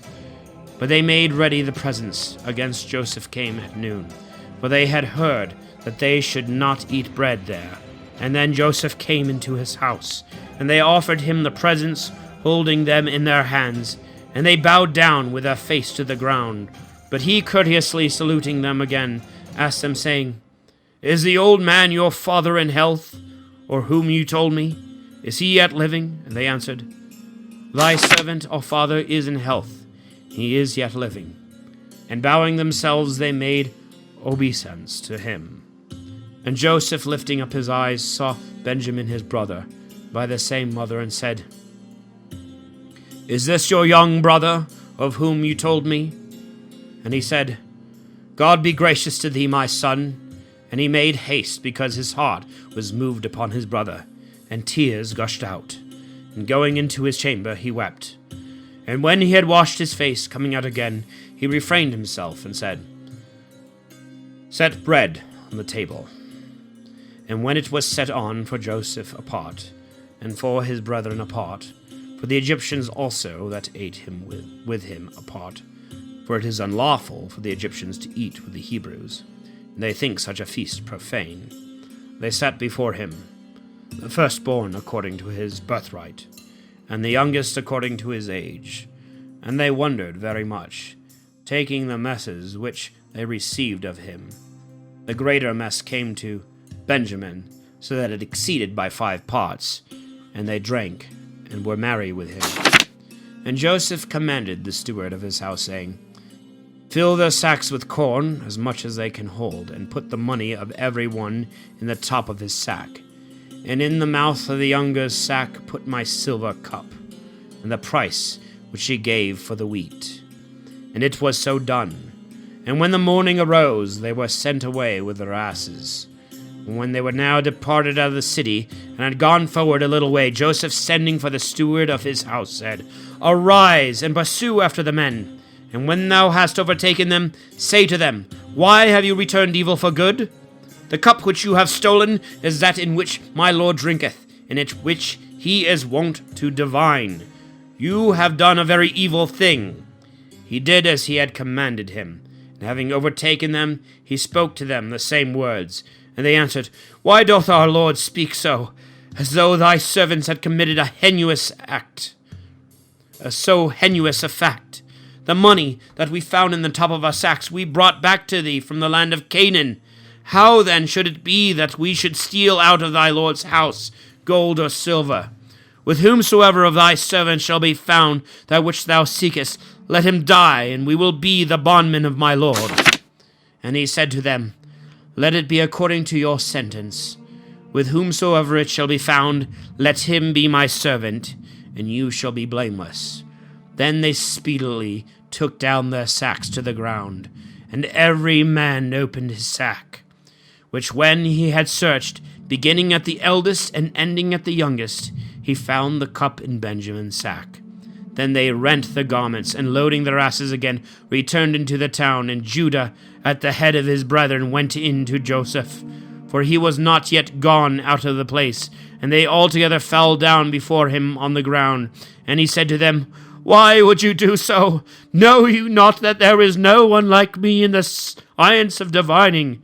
And Judah said to him, What shall we answer, my lord? Or what shall we say, or be able justly to allege? God hath found out the iniquity of thy servants. Behold, we are all bondmen to my lord, both we and he with whom the cup was found. Joseph answered, God forbid that I should do so. He stole that cup, and he shall be my bondman. And go ye away free to your father. Then Judah, coming nearer, said boldly, I beseech thee, my lord, let thy servant speak a word in thy ears, and be not angry with thy servant. For after Pharaoh, thou art my lord. Thou didst ask thy servants the first time, Have you a father or a brother? And we answered thee, my lord, We have a father, an old man, and a young boy, that was born in his old age, whose brother by the mother is dead, and he alone is left of his mother, and his father loveth him tenderly. And thou saidst to thy servants, Bring him hither to me, and I will set my eyes on him. We suggested to my lord, The boy cannot leave his father, for if he leave him, he will die. And thou saidst to thy servants, Except your youngest brother come with you, you shall see my face no more. Therefore, when we were gone up to thy servant our brother, we told him all that my lord had said. And our father said, Go again and buy us a little wheat. And we said to them, We cannot go. If our youngest brother go down with us, we will set out together. Otherwise, without him, we dare not see the man's face. Whereunto he answered, You know that my wife bore me two. One went out, and you said, A beast devoured him, and hitherto he appeared not. If you take this also, and anything befall him, in the way you will bring down my gray hairs with sorrow unto hell. Therefore, if I shall go to thy servant our father, and the boy be wanting, whereas his life dependeth upon the life of him, and he shall see that he is not with us, he will die, and thy servant shall bring down his gray hairs with sorrow unto hell. Let me be thy proper servant, who took him into my trust, promised, saying, If I bring him not again, I will be guilty of sin against my father forever. Therefore I, thy servant, will stay instead of the boy in the servants of my lord. And let the boy go up with his brethren. For I cannot return to my father without the boy, lest I be a witness of the calamity that will oppress my father. Joseph could no longer refrain himself before many that stood by. Whereupon he commanded that all should go out, and no stranger be present at their knowing one another. And he lifted up his voice with weeping, which the Egyptians and all the house of Pharaoh heard. And he said to his brethren, I am Joseph. "Is my father yet living?" His brethren could not answer him, being struck with exceeding great fear. And he said mildly to them, "Come nearer to me." And when they were come near to him, he said, "I am Joseph, your brother, whom you sold into Egypt. Be not afraid. And let it not seem to you a hard case that you sold me into these countries. For God sent me before you into Egypt for your preservation. For it is 2 years since the famine began to be upon the land, and 5 years more remain, wherein there can be neither plowing nor reaping. And God sent me before, that you may be preserved upon the earth, may have food to live. Not by your counsel was I sent hither, but by the will of God, who hath made me, as it were, a father to Pharaoh, and lord of his whole house, and governor in all the land of Egypt. Make haste, and go ye up to my father, and say to him, Thus saith thy son Joseph, God hath made me lord of the whole land of Egypt. Come down to me, linger not, and thou shalt dwell in the land of Goshen, and thou shalt be near me, and thou and thy sons and thy sons' sons, thy sheep and thy herds, and all things thou hast. And there I will feed thee, for there are yet 5 years of famine remaining, lest both thou perish, and thy house, and all things that thou hast. Behold, your eyes and the eyes of my brother Benjamin see that it is my mouth that speaketh to you. You shall tell my father of all my glory, and all things that you have seen in Egypt. Make haste and bring him to me. And falling upon the neck of his brother Benjamin, he embraced him and wept. And Benjamin in like manner wept also on his neck. And Joseph kissed all his brethren, and wept upon every one of them. After which they were emboldened to speak to him. And it was heard, and the fame was abroad in the king's court. The brethren of Joseph are come, and the Pharaoh with all his family was glad.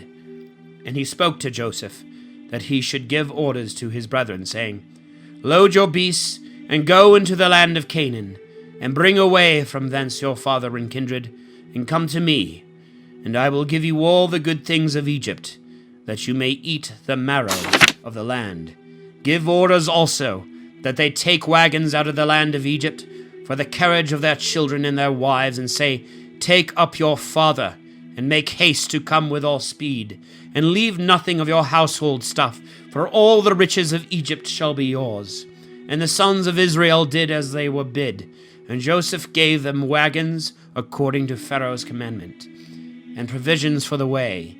He ordered also to be brought out for every one of them 2 robes. But to Benjamin he gave 300 pieces of silver, with 5 robes of the best, sending to his father as much money and raiment, adding besides 10 he-asses to carry off all the riches of Egypt, and as many she-asses, carrying wheat and bread for the journey. So he sent away his brethren, and at their departing said to them, Be not angry in the way.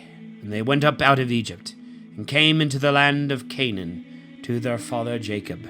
And they told him, saying, Joseph thy son is living, and he is ruler in all the land of Egypt. Which when Jacob heard, he awaked as it were out of a deep sleep, yet did not believe them. They on the other side told the whole order of the thing. And when he saw the wagons and all that he had sent, his spirit revived, and he said, It is enough for me. If Joseph my son be yet living, I will go and see him before I die. And Israel, taking his journey, with all that he had, came to the well of the oath, and killing victims there to the God of his father Isaac. He heard him by a vision in the night calling him, and saying to him, Jacob, Jacob. And he answered him, Lo, here I am. God said to him, I am the most mighty God of thy father.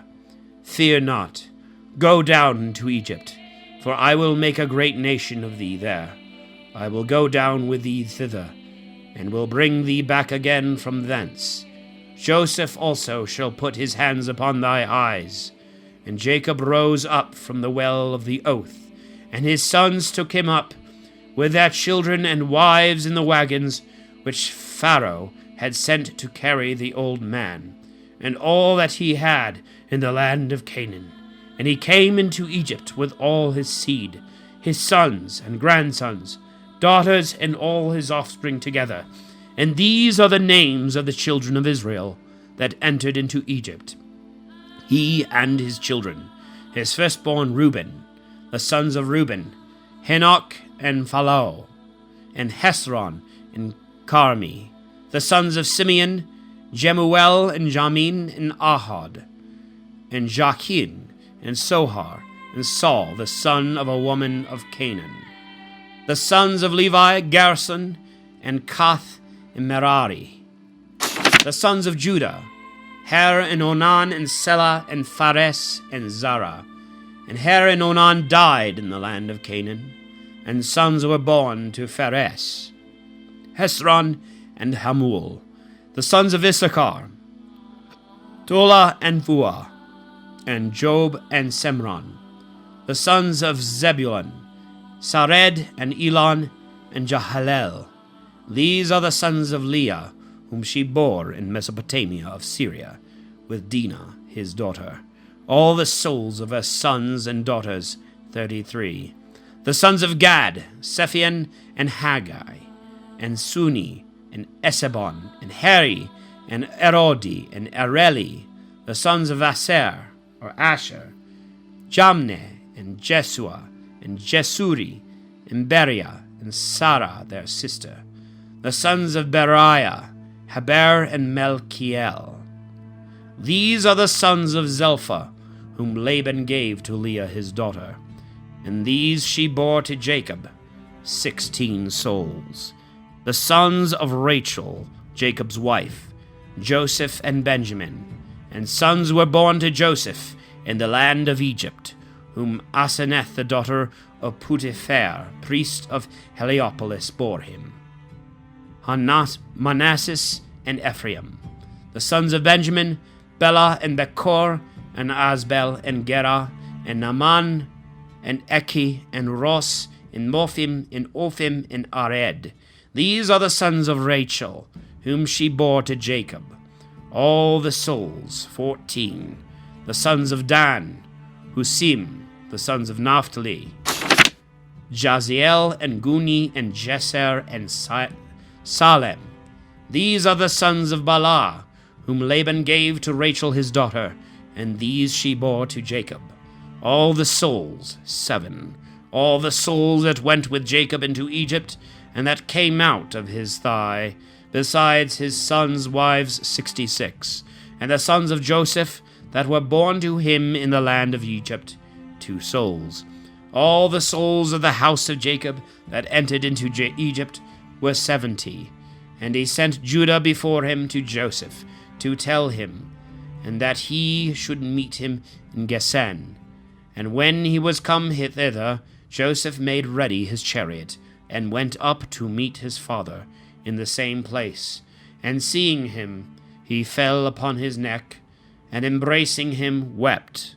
And the father said to Joseph, Now shall I die with joy, because I have seen thy face, and leave thee alive. And Joseph said to his brethren, and to all his father's house, I will go up, and will tell Pharaoh, and will say to him, My brethren in my father's house, that were in the land of Canaan, are come to me.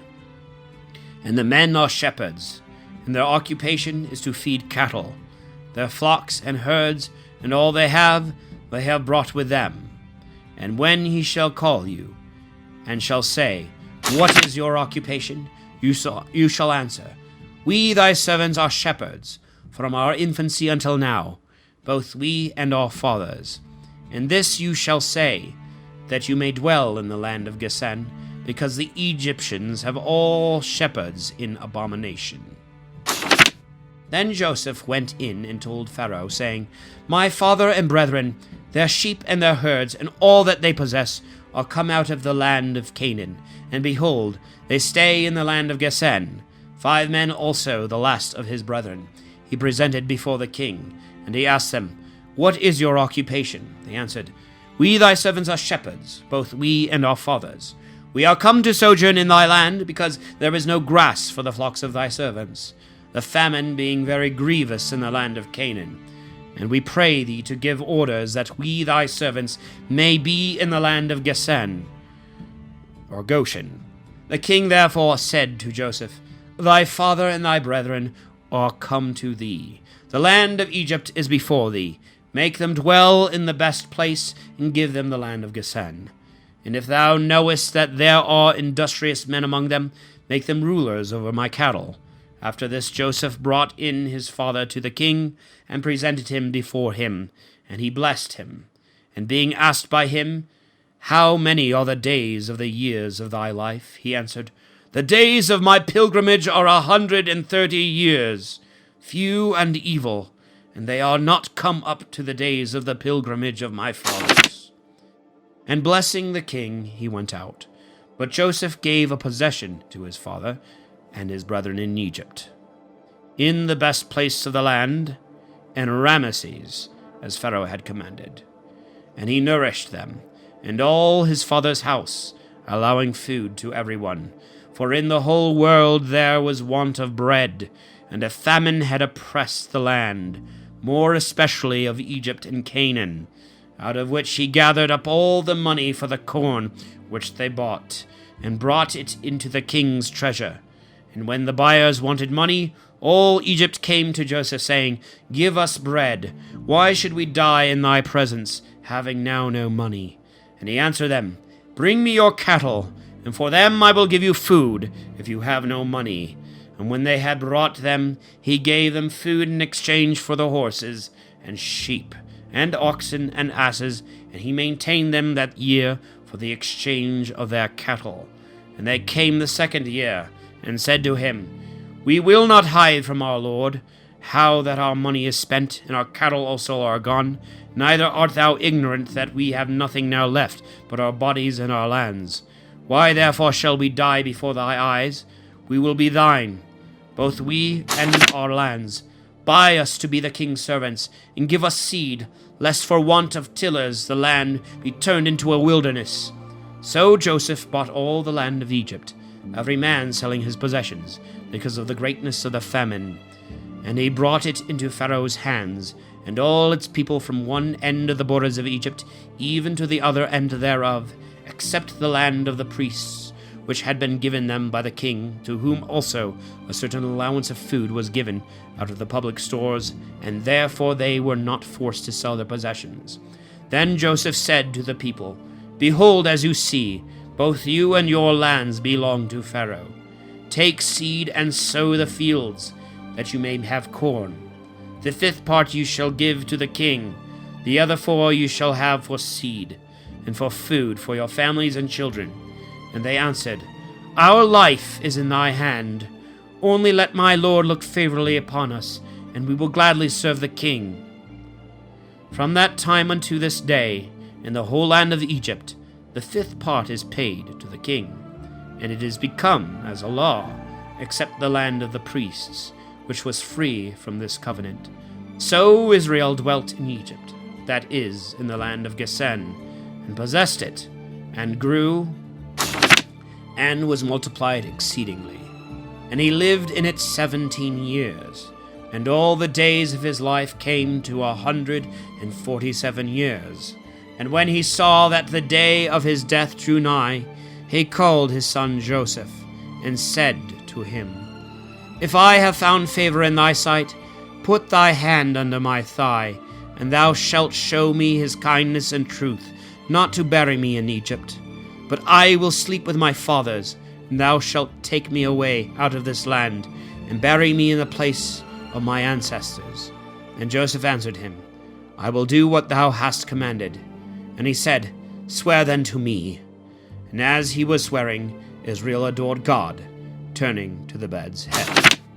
After these things, it was told Joseph that his father was sick, and he set out to go to him, taking his 2 sons Manasseh and Ephraim.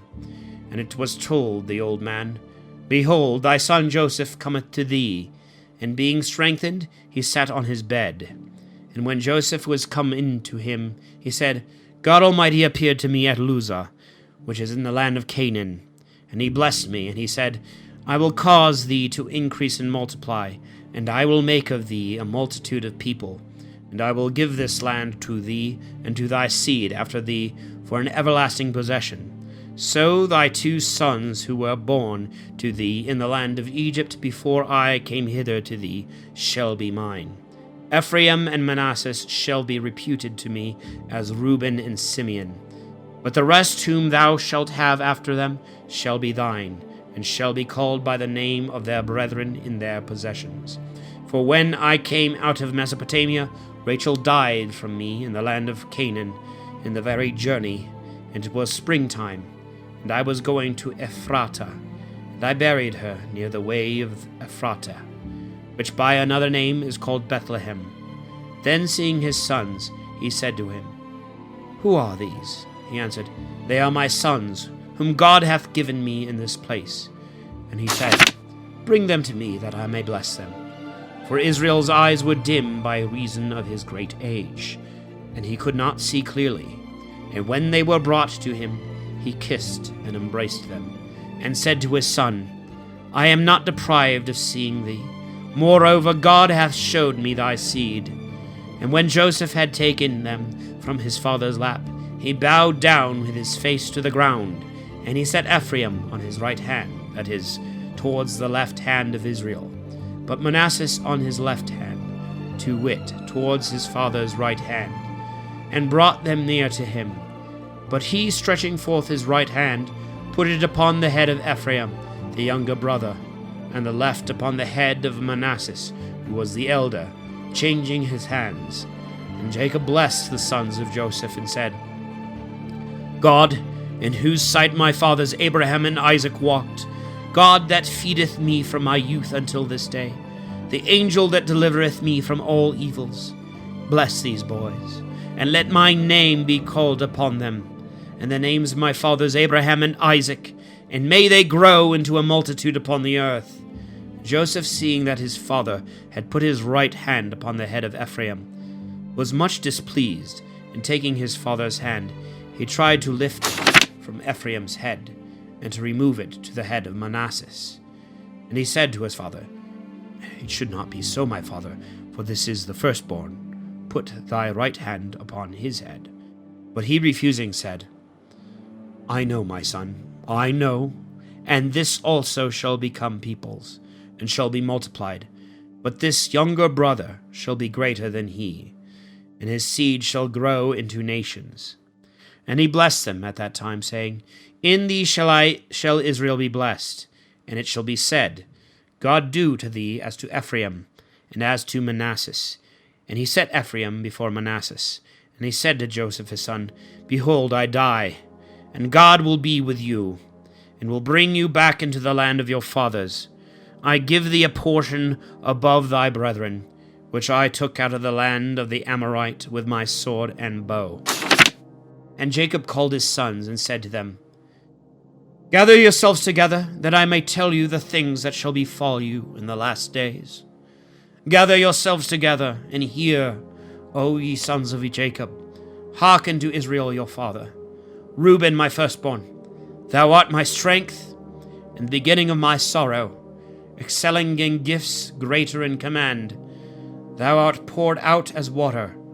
Grow thou not, because thou wentest up to thy father's bed, and didst defile his couch. Simeon and Levi, brethren, vessels of iniquity, waging war. Let not my soul go into their council, nor my glory be in their assembly, because in their fury they slew a man, and in their self-will they undermined a wall.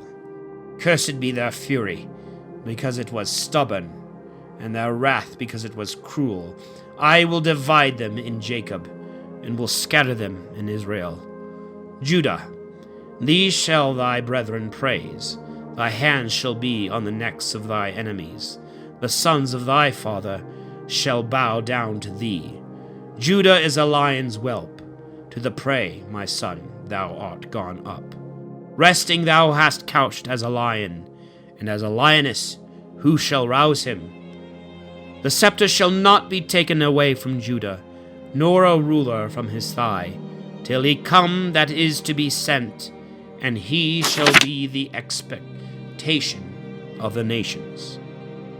Tying this foal to the vineyard, and his ass, O my son, to the vine. He shall wash his robe in wine, and his garment in the blood of the grape.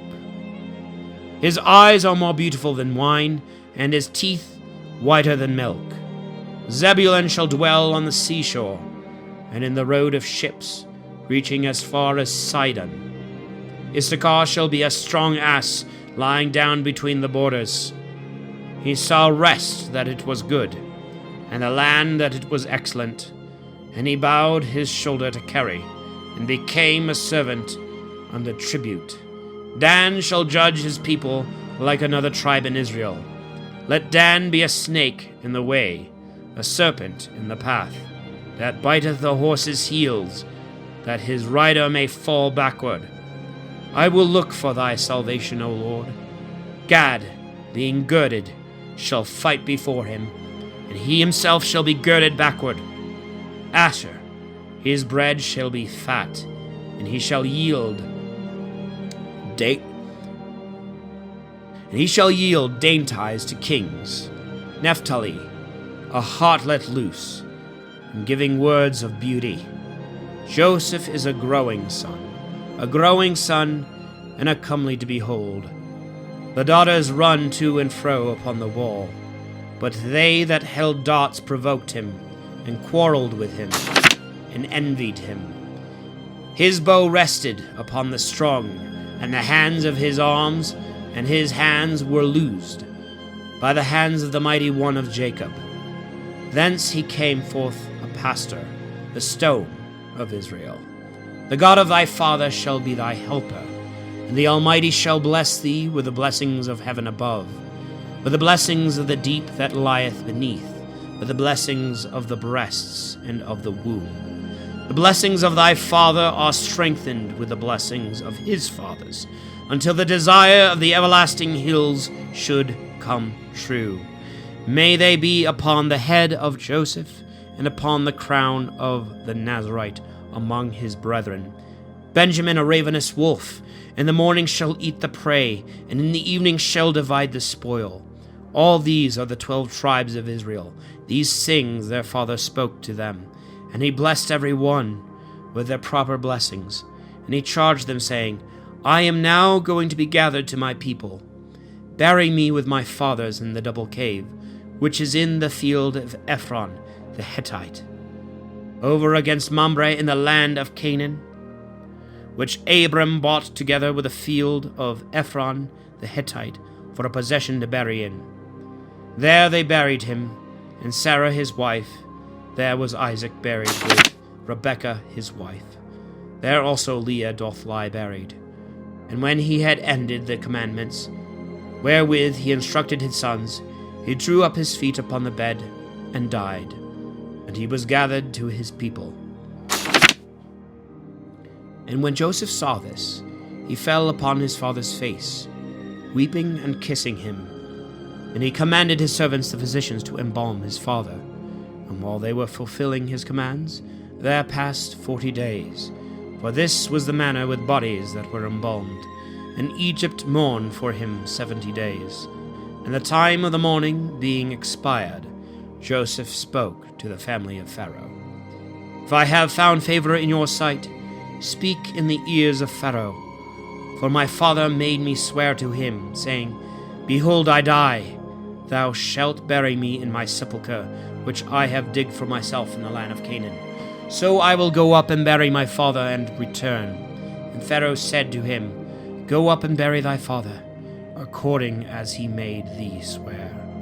So he went up, and there went with him all the ancients of Pharaoh's house, and all the elders of the land of Egypt, and the house of Joseph with his brethren, except their children, and their flocks and herds, which they left in the land of Goshen.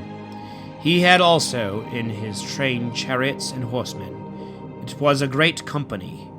And they came to the threshing floor of Atad, which is situated beyond the Jordan, We are celebrating the exequies which a great and vehement lamentation. With a great and vehement lamentation, they spent full 7 days. And when the inhabitants of Canaan saw this, they said, "This is a great mourning to the Egyptians." And therefore the name of that place was called the Mourning of Egypt. So the sons of Jacob did as he had commanded them. And carrying him into the land of Canaan, they buried him in the double cave which Abraham had bought together with the field for a possession of a burying place, of Ephron the Hittite, over against Mamre. And Joseph returned into Egypt with his brethren, and all that were in his company, after he had buried his father. Now he being dead, his brethren were afraid, and talked one with another, lest perhaps he should remember the wrong he suffered, and requite us all the evil that we did to him. And they sent a message to him, saying, Thy father commanded us before he died, that we should say thus much to thee from him. I beseech thee to forget the wickedness of thy brethren, and the sin and malice they practiced against thee. We also pray thee to forgive the servants of the God of thy father this wickedness. And when Joseph heard this, he wept. And his brethren came to him, and worshipping prostrate on the ground, they said, We are thy servants. And he answered them, Fear not. Can we resist the will of God? You thought evil against me, but God turned it into good, that he might exalt me, as at present you see, and might save many people. Fear not, I will feed you and your children. And he comforted them, and spoke gently and mildly. And he dwelt in Egypt with all his father's house, and lived 110 years. And he saw the children of Ephraim to the 3rd generation. The children also of Machir, the son of Manasseh, were born on Joseph's knees. After which he told his brethren, God will visit you after my death, and will make you go up out of this land to the land which he swore to Abraham, Isaac, and Jacob. And he made them swear to him, saying, God will visit you. Carry my bones with you out of this place. And he died, being 110 years old, and being embalmed, he was laid in a coffin in Egypt. All right. Okay, that's Exodus. So we have just finished all of Genesis, finally. It just took us 2 days to do this, so we're making good progress so far. It was great, just the wonderful story of Joseph and the redemption arc that is in the story. It's just one of my favorite stories of the Bible, period. And so I just always enjoy going through, especially the second half of Genesis here. So thanks for joining me on this journey of reading the Bible in 30 days.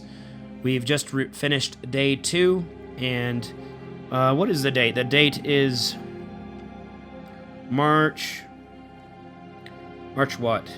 I should be saying what date it is, right? It is March 25th on a Wednesday here, and yeah, let's continue next time. We'll start off with Exodus. I think we were going to be spending 2 days in Exodus as well, and we'll split that in half going forward. So thanks for sticking around, and catch you next time.